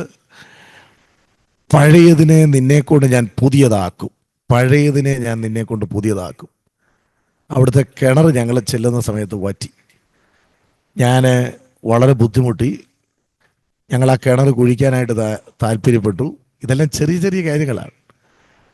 പക്ഷെങ്കിൽ താഴോട്ട് താഴുന്നതല്ലാതെ വെള്ളമില്ല. ഏറ്റവും ഒടുവിൽ കുഴിക്കാൻ ഞങ്ങൾ കണ്ടെത്തിയവരെ ഞങ്ങൾ ചെല്ലുമ്പോഴത്തേക്ക് വേറെ വഴിക്ക് പോവാണ്. അന്ന് എൻ്റെ കൂടെ ഒരു പാസ്റ്റർ ജോർജ് മുണ്ടകനുണ്ട്. ഞങ്ങൾ അദ്ദേഹത്തെ ഈ കുഴിക്കുന്നവരെ കാണുമ്പോൾ അവർ വേറെ വഴിക്ക് പോവാണ്. അവരുടെ സാധനങ്ങളെല്ലാം അതിനകത്ത് കിടക്കുകയാണ്. അപ്പോൾ ഒരു പാസ്റ്റർ എന്നുള്ള നിലയിൽ നമ്മൾ പണി ആരംഭിക്കുകയും ചെയ്തു, ഉള്ള വെള്ളം ഇട്ട് തീരുകയും ചെയ്തു, വെള്ളം ഇട്ടില്ലതായിരുന്നു. അങ്ങനെ ഞാനിങ്ങനെ പ്രാർത്ഥിക്കുന്ന വേളയിൽ ഒരു ഉച്ച കഴിഞ്ഞ സമയത്ത് ഒരു വ്യക്തി എൻ്റെ അരികിലേക്ക് കടന്നു വന്നു. വന്നിട്ട് എന്നോട് ചോദിച്ചു, പാസ്റ്റർ ഇവിടെ പുതുതായിട്ട് വന്നതാണോ? പാസ്റ്റർക്കല്ലേ കിണർ കുഴിക്കേണ്ടത്? ഞങ്ങളൊക്കെ ഇവിടെ ഉണ്ടല്ലോ, ഞങ്ങളത് ശരിയാക്കി തരാമെന്ന് പറഞ്ഞ്. ഞാൻ പറഞ്ഞു, വായുവില്ല, എയർ സർക്കുലേഷൻ ഇല്ല. ചുരുക്കി പറഞ്ഞാൽ അവർ കടന്നു വന്ന് 22 അടി താത്തും. ഇന്നും ആ കിണർ പറ്റത്തില്ല. അതുപോലെ ആ പഴയ കിണറിനെ ദൈവം എന്ത് ചെയ്തു? പുതിയതാക്കി. ഈ മഴയൊക്കെ പെയ്യുമ്പോൾ മേളിൽ നിന്ന് വലിയ മോട്ടർ അടിച്ച് താഴേക്ക് വെള്ളം വീഴുന്നത് പോലെയാണ് ആ കിണറ്റ് വെള്ളം എന്ത് ചെയ്യുന്നത്? വീഴുന്നത്. അപ്പോൾ കിണർ പഴയത് പുതിയതായി. 11 kV ദൈവം എന്ത് ചെയ്തു? റോഡെ മാറ്റി തരുന്നു. ആ സമയത്ത് അവിടെ കൺവെൻഷനുകളിൽ വെക്കുമായിരുന്നു. ഒരിക്കൽ ഏപ്രിൽ മാസത്തിലൊരു കൺവെൻഷൻ വെച്ചു. കൺവെൻഷൻ്റെ തലയാഴ്ച ഒരു ഭയങ്കര മഴ. അപ്പോൾ എന്നോട് പ്രായമുള്ളവർ പറഞ്ഞു, പാസ്റ്റർ ഈ സമയത്ത് കൺവെൻഷൻ വെക്കേണ്ടായിരുന്നു. ഞാൻ പറഞ്ഞു, ഏലിയാവിൻ്റെ ദൈവം ഇന്നും ജീവിക്കുന്നു. കൺവെൻഷൻ ഒരാഴ്ച മുൻപേ ദൈവം മഴ എന്ത് ചെയ്യും? മാറ്റും. കൺവെൻഷൻ കഴിഞ്ഞാൽ ഉടനെ മഴ പെയ്യുമെന്ന് പറഞ്ഞു. ലാസ്റ്റ് ദിവസം പാസ്റ്റർ OM രാജുക്കുട്ടിയാണ് പ്രസംഗിക്കുന്നത്. അന്ന് രാത്രി ഞാൻ മൈക്കിലൂടെ പറഞ്ഞു, ഈ കൺവെൻഷന് മുൻപ് മഴ പെയ്തിരുന്നു, എന്നാൽ ഈ കൺവെൻഷൻ ദിവസങ്ങളിൽ മഴ ദൈവം എന്ത് ചെയ്തു? മാറ്റി തന്നു. എന്നാൽ ഈ കൺവെൻഷന് വേണ്ടിയാണ് ദൈവം മഴ മാറ്റിയെന്നുള്ളതിൻ്റെ അടയാളമായി നാളെ രാത്രിയിൽ ഇവിടെ മഴ പെയ്യും. പിറ്റേ ദിവസം സൺഡേ ആണ്, ഈവനിങ് ആയി, ഒരു 6 മണിയായിട്ടും ഒരു അനക്കവും ഇല്ല. പക്ഷെ ഒരു 7:30 കഴിഞ്ഞ വേളയിൽ ഭയങ്കര കാർമേഘ പടലങ്ങൾ ഉരുണ്ടുകൂടി അതിശക്തമായ മഴ പെയ്ത് ഞങ്ങൾ ഉപയോഗിച്ച ആ സ്റ്റേജ് ഉൾപ്പെടെ ഒരു ഭാഗം പൊളിഞ്ഞു പോകത്തക്ക നിലയിൽ ദൈവം മഴ അവിടെ എന്ത് ചെയ്തു, പെയ്ച്ചു. അപ്പോൾ ഈ ചെറിയ ചെറിയ കാര്യങ്ങൾ ആണെന്ന് തോന്നിയാലും വിശ്വാസത്തിൻ്റെ വലിയ അത്ഭുതങ്ങൾ ജീവിതത്തിൽ ദൈവം എന്ത് ചെയ്തു, കണ്ടു. ഞാൻ അവിടെ ശുശ്രൂഷിക്കുന്ന സമയത്താണ് ഞങ്ങൾക്ക് രണ്ടാമത് മകനുണ്ടാകുന്നത്. മകന് ഉണ്ടായതായ വേളയിൽ TMO ഹോസ്പിറ്റലാണ്. ആ കുഞ്ഞിൻ്റെ പുറത്ത് ശരീരത്തെല്ലാം ഭയങ്കര റാഷസ് ഉണ്ടായി. അപ്പോൾ എൻ്റെ മനസ്സിൽ ഏതെങ്കിലും ഡോക്ടേഴ്സിനെ കൊണ്ടുപോയി കാണിച്ചാൽ ഈ രോഗത്തിനൊരു ശമനം വരും എന്ന് ഞാൻ ചിന്തിച്ചു. 16ഓളം ഡോക്ടർമാരെ ഞങ്ങൾ എന്ത് ചെയ്തു, കൊണ്ട് കാണിച്ചു, വ്യത്യസ്ത ഇടങ്ങളിൽ. ആരെല്ലാം ഈ കുഞ്ഞിനെ കൊണ്ട് കാണിക്കണമെന്ന് പറയുമ്പോൾ അവരെ എല്ലാം കൊണ്ട് ഞങ്ങൾ എന്ത് ചെയ്തു, കാണിച്ചു. ഉറക്കമില്ലാത്ത രാത്രി, ഒന്നുകിൽ എൻ്റെ ചുമലിൽ കിടക്കണം, അല്ലെങ്കിൽ വൈഫിൻ്റെ ചുമലിൽ കിടക്കണം. അവൻ്റെ ശരീരമെല്ലാം ചെറിയ ചെറിയ വ്രണങ്ങൾ പോലായി, ഭയങ്കര അലർജിയുടെ പ്രോബ്ലങ്ങൾ. ആ കുഞ്ഞിന് 1 വയസ്സ് തികയുകയാണ്. എൻ്റെ മദറുണ്ട്, എൻ്റെ വൈഫിൻ്റെ മദറുണ്ട്. രാവിലെ തുടങ്ങിയ കരച്ചിൽ രാത്രിയായിട്ടും തീരുന്നില്ല. ഞാൻ രാത്രി ഒരു 8:30 ആയപ്പോൾ ഈ കുഞ്ഞിനെ മടിയിൽ വെച്ചു. ഏതപ്പനും നിസ്സഹായനാകുന്ന ഘട്ടം ജീവിതത്തിൽ കടന്നു വരും. ഞാനിങ്ങനെ മടിയിൽ വെച്ചിട്ട് ദൈവത്തോട് പ്രാർത്ഥിച്ചു, കർത്താവേ, തരികയാണെങ്കിൽ ആയുസ്സോടെ നീ തരണം, ഇല്ല എങ്കിൽ ഈ മകനെ എടുക്കുന്നതിൽ എനിക്കൊരു വിരോധവുമില്ല. കണ്ണിൽ നിന്ന് കണ്ണുനീര് വരുന്നുണ്ട്. പെട്ടെന്ന് എൻ്റെ അന്തരാത്മാവിൽ ദൈവം സംസാരിക്കുകയാണ്, നിനക്ക് ആരോഗ്യമുള്ള മക്കളെ ഞാൻ തന്നെങ്കിൽ മാത്രമേ നിനക്ക് നിൻ്റെ ഇഷ്ടപ്രകാരം വളർത്താൻ പറ്റത്തുള്ളൂ. ഞാൻ ചോദിച്ചു, ദൈവമേ, എനിക്കെന്താ തെറ്റുപറ്റിയേ? ഞാൻ എൻ്റെ വൈഫിനോട് ഈ സുവിശേഷ വേലയിലെ ചില തിക്താനുഭവങ്ങൾ കൊണ്ട് എൻ്റെ വൈഫിനോട് പറഞ്ഞിരുന്നു, നമുക്ക് ദൈവം മക്കളെ തരുമ്പോൾ, അന്ന് ഞങ്ങൾക്ക് മൂത്ത മകനേ ഉള്ളൂ, നമുക്കവരെ സുവിശേഷ വേലയ്ക്കൊന്നും വിടണ്ട, അവരെ പഠിപ്പിച്ച് നല്ല മിടുക്കരാക്കി ജോലിയൊക്കെ എന്ത് ചെയ്യണം, ജോലിയോടുകൂടെ അവർ ദൈവത്തിൻ്റെ വേല എന്ത് ചെയ്തോട്ടെ എന്ന് പറഞ്ഞു. ദൈവം എന്നോട് പറയാണ്, നിൻ്റെ ഇഷ്ടപ്രകാരം നിനക്ക് വളർത്താൻ കഴിയണമെങ്കിൽ ആരോഗ്യമുള്ള മക്കളെ ഞാൻ തന്നെങ്കിലേ നിനക്ക് എന്ത് കഴിയത്തുള്ളൂ എന്ന് പറഞ്ഞു. പെട്ടെന്ന് ഞാൻ ദൈവത്തോട് പറഞ്ഞു, കർത്താവ് എന്നോട് ക്ഷമിക്കണം, എൻ്റെ അറിവ് കേടുകൊണ്ട് ഞാൻ പറഞ്ഞതാണ് എന്ന് ദൈവത്തോട് പറഞ്ഞിട്ട് എൻ്റെ വൈഫിനെ കൂടെ ഞാൻ വിളിച്ചു, ഞങ്ങളുടെ മാതാക്കളെ കൂടെ വിളിച്ചിട്ട്, കർത്താവേ, നീ എത്ര മക്കളെ തന്നാലും അവരെ നിൻ്റെ ഇഷ്ടപ്രകാരം വളർത്തിക്കൊള്ളാം എന്ന് അന്ന് രാത്രിയിൽ എന്ത് ചെയ്തു, ദൈവസന്നിധി സമർപ്പിച്ച് പ്രാർത്ഥിച്ചു. അതുവരെ കരഞ്ഞുകൊണ്ടിരുന്ന ആ കുഞ്ഞിൻ്റെ കരച്ചിൽ നിന്നു. അവനെ ക്രമേണ ദൈവം സൗഖ്യത്തിലേക്ക് എന്ത് ചെയ്തു, നയിച്ചു. ഇപ്പോൾ 20 വയസ്സുണ്ട്. അവന് BCom പാസ്സായിട്ട് CMAക്ക് എന്ത് ചെയ്യുകയാണ്, പഠിച്ചുകൊണ്ടിരിക്കുകയാണ്. അന്ന് രാത്രിയിൽ ആ സമർപ്പിച്ച വേളയിൽ ദൈവം എനിക്ക് 2 വചനങ്ങളെ തന്നു. ഒന്ന്, ഒരുവൻ ശുശ്രൂഷിക്കുന്നുവെങ്കിൽ ദൈവം നൽകുന്ന പ്രാപ്തി പോലെ ആയിരിക്കണം, പ്രസംഗിക്കുന്നുവെങ്കിൽ ദൈവത്തിൻ്റെ അരുളപ്പാടായിരിക്കണം. അപ്പോൾ ദൈവം എന്നോട് പറയാണ്, ഞാൻ നിൻ്റെ ശുശ്രൂഷയുടെ അതിരുകളെ വിശാലപ്പെടുത്താൻ പോവുകയാണ്. ഞാൻ എൻ്റെ വചനം നിനക്ക് തരും, നീ അതെൻ്റെ അരുളപ്പാടായിട്ട് നീ എന്ത് ചെയ്യണം, പ്രസംഗിക്കണം. അതായത് സത്യവചനത്തെ യഥാർത്ഥമായിട്ട് നീ എന്ത് ചെയ്യണം, വിഭജിക്കണം. രണ്ടാമതായിട്ട് പറയുകയാണ്, നീ അധമമായതൊഴിച്ച് ഉത്തമമായത് പ്രസ്താവിച്ചാൽ നിന്റെ വായെ ഞാൻ എൻ്റെ വായ് പോലെയാക്കും. ഈ 2 വചനങ്ങൾ എൻ്റെ അതരത്തിൽ ദൈവം തരികയാണ്. ഞാൻ അതുവരെ ഒരു ലോക്കൽ സഭയുടെ ശുശ്രൂഷ ചെയ്തു വരികയാണ്. ഈ കുറ്റപ്പെട്ട സഭയിലുള്ളതായ പ്രായമുള്ള പല പ്രിയപ്പെട്ടവരുണ്ട്. ചിലരുടെ മരണം ഇന്നും എനിക്ക് ഭയങ്കര തീരാ ദുഃഖമാണ്. മാമൂട്ടിലെ ഒരു അച്ഛനുണ്ട്, വളയിലെ ഒരു അമ്മച്ചിയുണ്ട്. അങ്ങനെയുള്ള നല്ല നല്ല എന്നെ ഒരു സ്വന്തം മകനെ പോലെ കരുതി ചേർത്ത് നിർത്തിയ കുടുംബങ്ങളുണ്ട്. എല്ലാവരും അങ്ങനെ തന്നെയാണ്. അപ്പോൾ അവരെല്ലാം നിരന്തരമായിട്ട് നമുക്ക് വേണ്ടി ഇങ്ങനെ പ്രാർത്ഥിക്കുകയാണ്. ഈ കുഞ്ഞിൻ്റെ രോഗം പക്ഷേ ഞാൻ അന്ന് സമർപ്പിച്ചന്ന് മുതൽ വ്യത്യസ്ത ഇടങ്ങളിലേക്ക് ശുശ്രൂഷയ്ക്കുള്ള വാതിലുകൾ ദൈവം എന്ത് ചെയ്തു? തുറന്നു. കൃപാവരങ്ങളാൽ ദൈവം എന്നെ എന്ത് ചെയ്തു? നിറച്ചു. എനിക്കൊരു പ്രവചന ശുശ്രൂഷ ചെയ്യുന്നതിനോടൊന്നും താല്പര്യമില്ല. ആ ഒരു പേരിൽ അറിയപ്പെടാൻ പോലും ഞാൻ എന്ത് ചെയ്തില്ല, ആഗ്രഹിച്ചില്ല.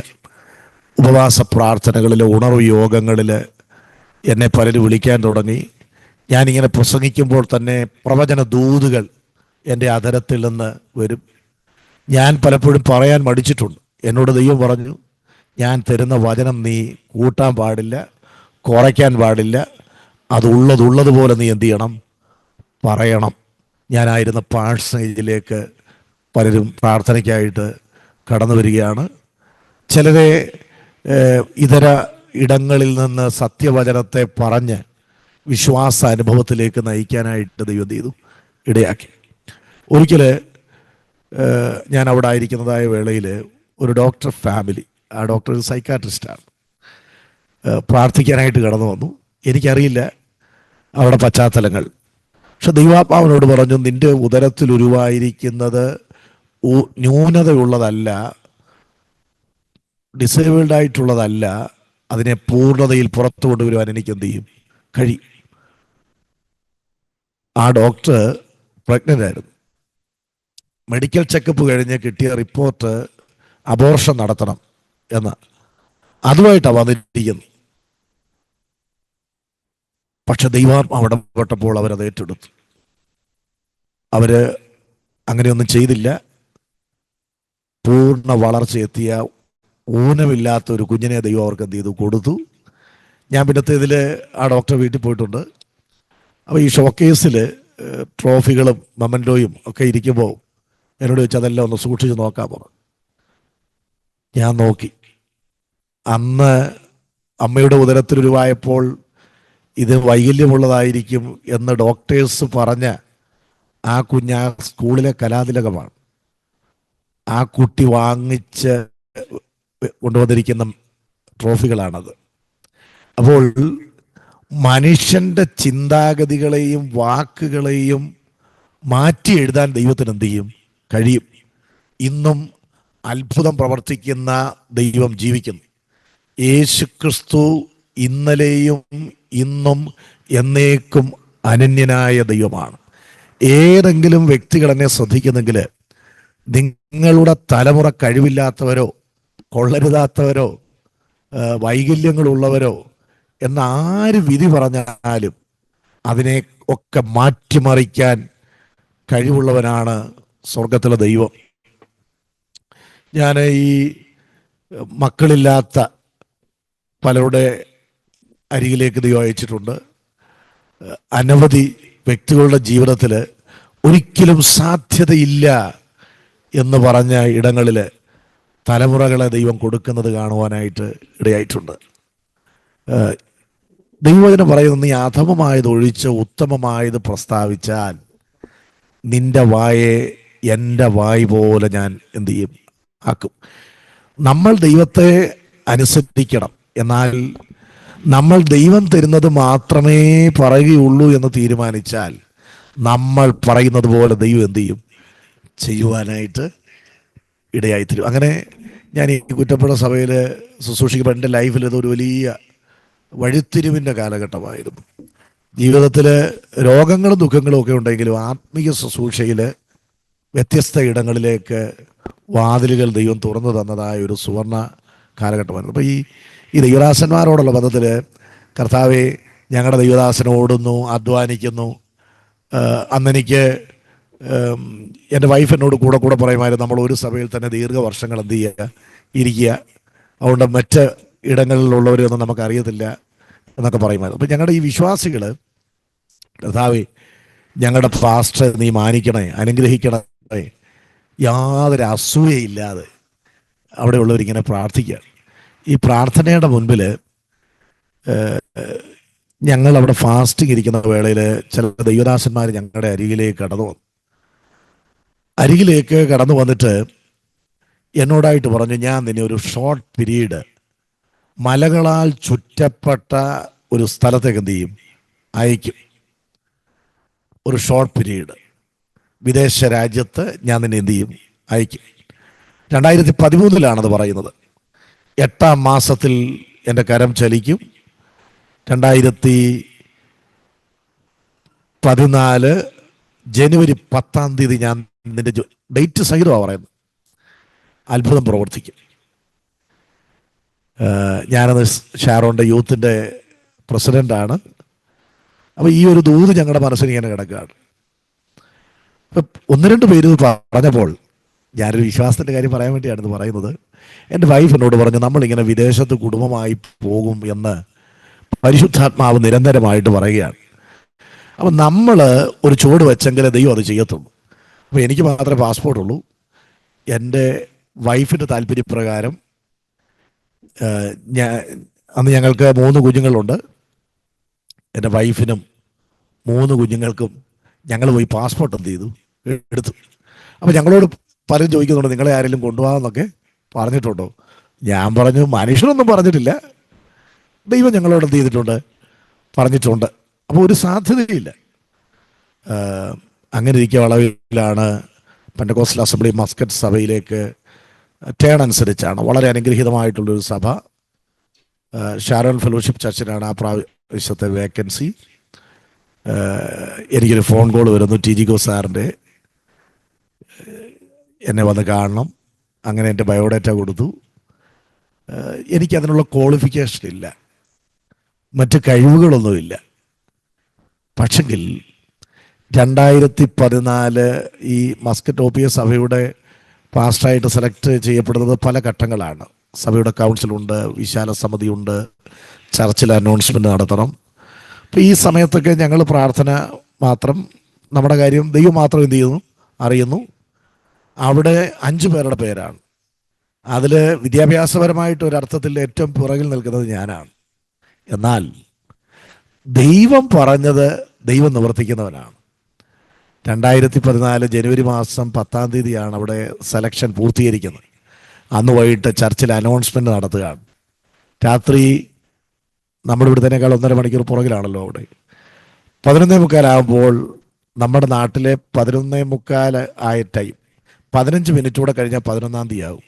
എനിക്കൊരു ഫോൺ കോൾ അവിടുന്ന് വന്നു. പെന്തക്കോസ്റ്റൽ അസംബ്ലി മസ്കറ്റ് സഭയുടെ 2014-16 കാലഘട്ടത്തിലെ പാസ്റ്ററെയാണ് എന്ത് ചെയ്തിരിക്കുന്നത്, സെലക്ട് ചെയ്തിരിക്കുന്നത്. ഞാൻ പാസ്റ്റർ ഓർപ്പിക്കാനായിട്ട് ആഗ്രഹിക്കുന്നത്, ദൈവം നമ്മോടൊരു കാര്യം പറഞ്ഞാൽ ദൈവം തിരുവായി കൊണ്ട് അരുളി ചെയ്യുന്നത് തൃക്കൈ കൊണ്ട് എന്ത് ചെയ്യുന്നവനാണ്, നിവർത്തിക്കുന്നവനാണ്. എന്നോട് അവിടെ പോകുന്നതിന് മുൻപേ ദൈവം പറഞ്ഞു, നിന്നെ കുടുംബമായിട്ട് ഞാൻ അവിടെ അയക്കും, നീ അവിടെ വണ്ടി എന്ത് ചെയ്യും, ഓടിക്കും. ആ ചർച്ചിനകത്ത് ഞാൻ ചില അത്ഭുതങ്ങൾ ചെയ്യും. ഞങ്ങൾ 2 വർഷങ്ങൾ ആ സഭയിൽ കടന്നുപോയി. അത് ഞങ്ങളുടെ ജീവിതത്തിൽ ഒരു വഴിത്തിരിവായിരുന്നു. എൻ്റെ വൈഫിൻ്റെ ഒരു വലിയ ദുഃഖമായിരുന്നു, ഒരു സഭയിൽ തന്നെ ദീർഘവർഷം ഇരുന്നുകൊണ്ട് അധികം പേരെ പരിചയമില്ലെന്ന്. എന്നാൽ OP എന്ന് പറയുന്ന സഭയെ ഞങ്ങളുടെ ലൈഫിൽ ഒരിക്കലും ഞങ്ങൾക്ക് മറക്കാൻ പറ്റില്ല.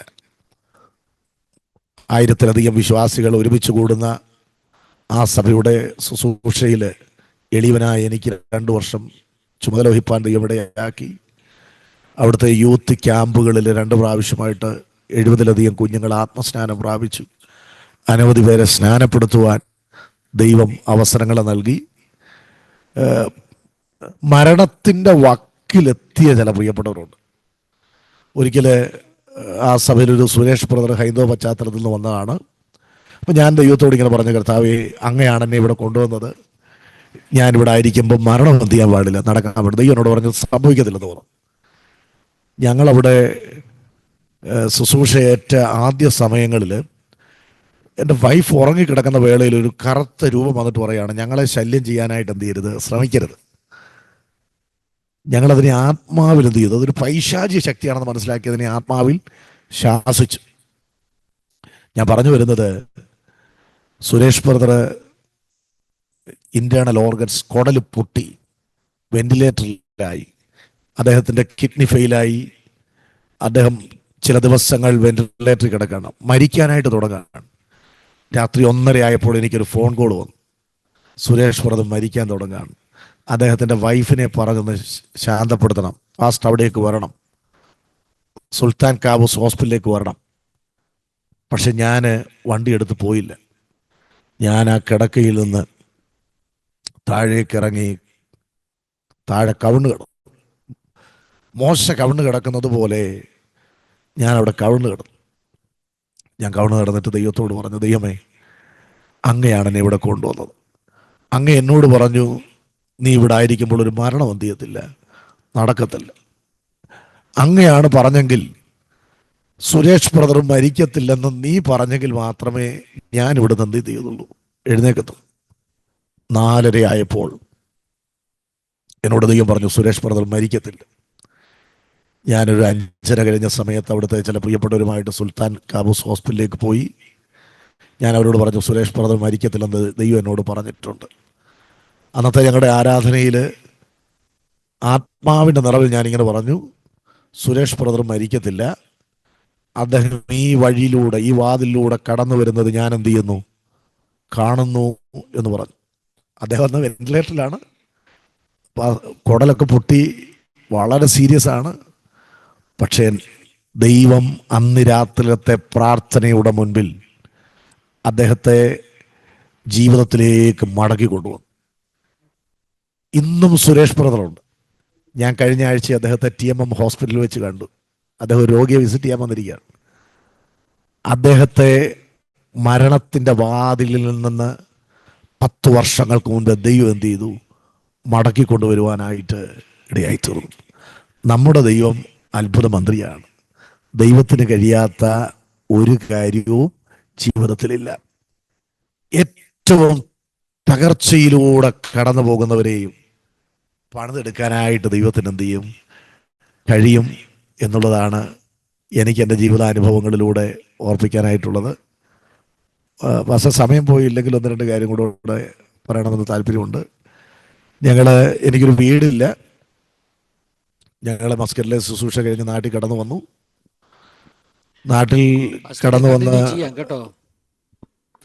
ചെയ്യാമോ, കുഴപ്പമില്ലേ. പൊടിയാടി എന്ന് പറയുന്ന സഭയിലാണ് കടന്നു വന്നത്. ഒരു ഉയർച്ചയുണ്ടെങ്കിൽ നമ്മുടെ ജീവിതത്തിൽ വ്യത്യസ്തങ്ങളായിട്ടുള്ളതായ പ്രതിസന്ധികൾ നേരിടും. ഞങ്ങൾ പൊടിയാടിയിലായിരിക്കുന്നതായ വേളയിൽ എനിക്കന്നൊരു സ്ഥലമുണ്ട്. എവിടെ വീട് പണിയണം, അല്ലെ സ്ഥലം വാങ്ങി വീട് പണിയുകയാണോ പണിതോടുകൂടി വാങ്ങുകയാണോ എന്നൊരു ചിന്ത ഞങ്ങളെ അലട്ടി. എനിക്കെൻ്റെ ജന്മസ്ഥലത്ത് സ്ഥലമുണ്ട്. ഞങ്ങൾ നിരന്തരമായിട്ട് അതിനുവേണ്ടി പ്രാർത്ഥിച്ചു.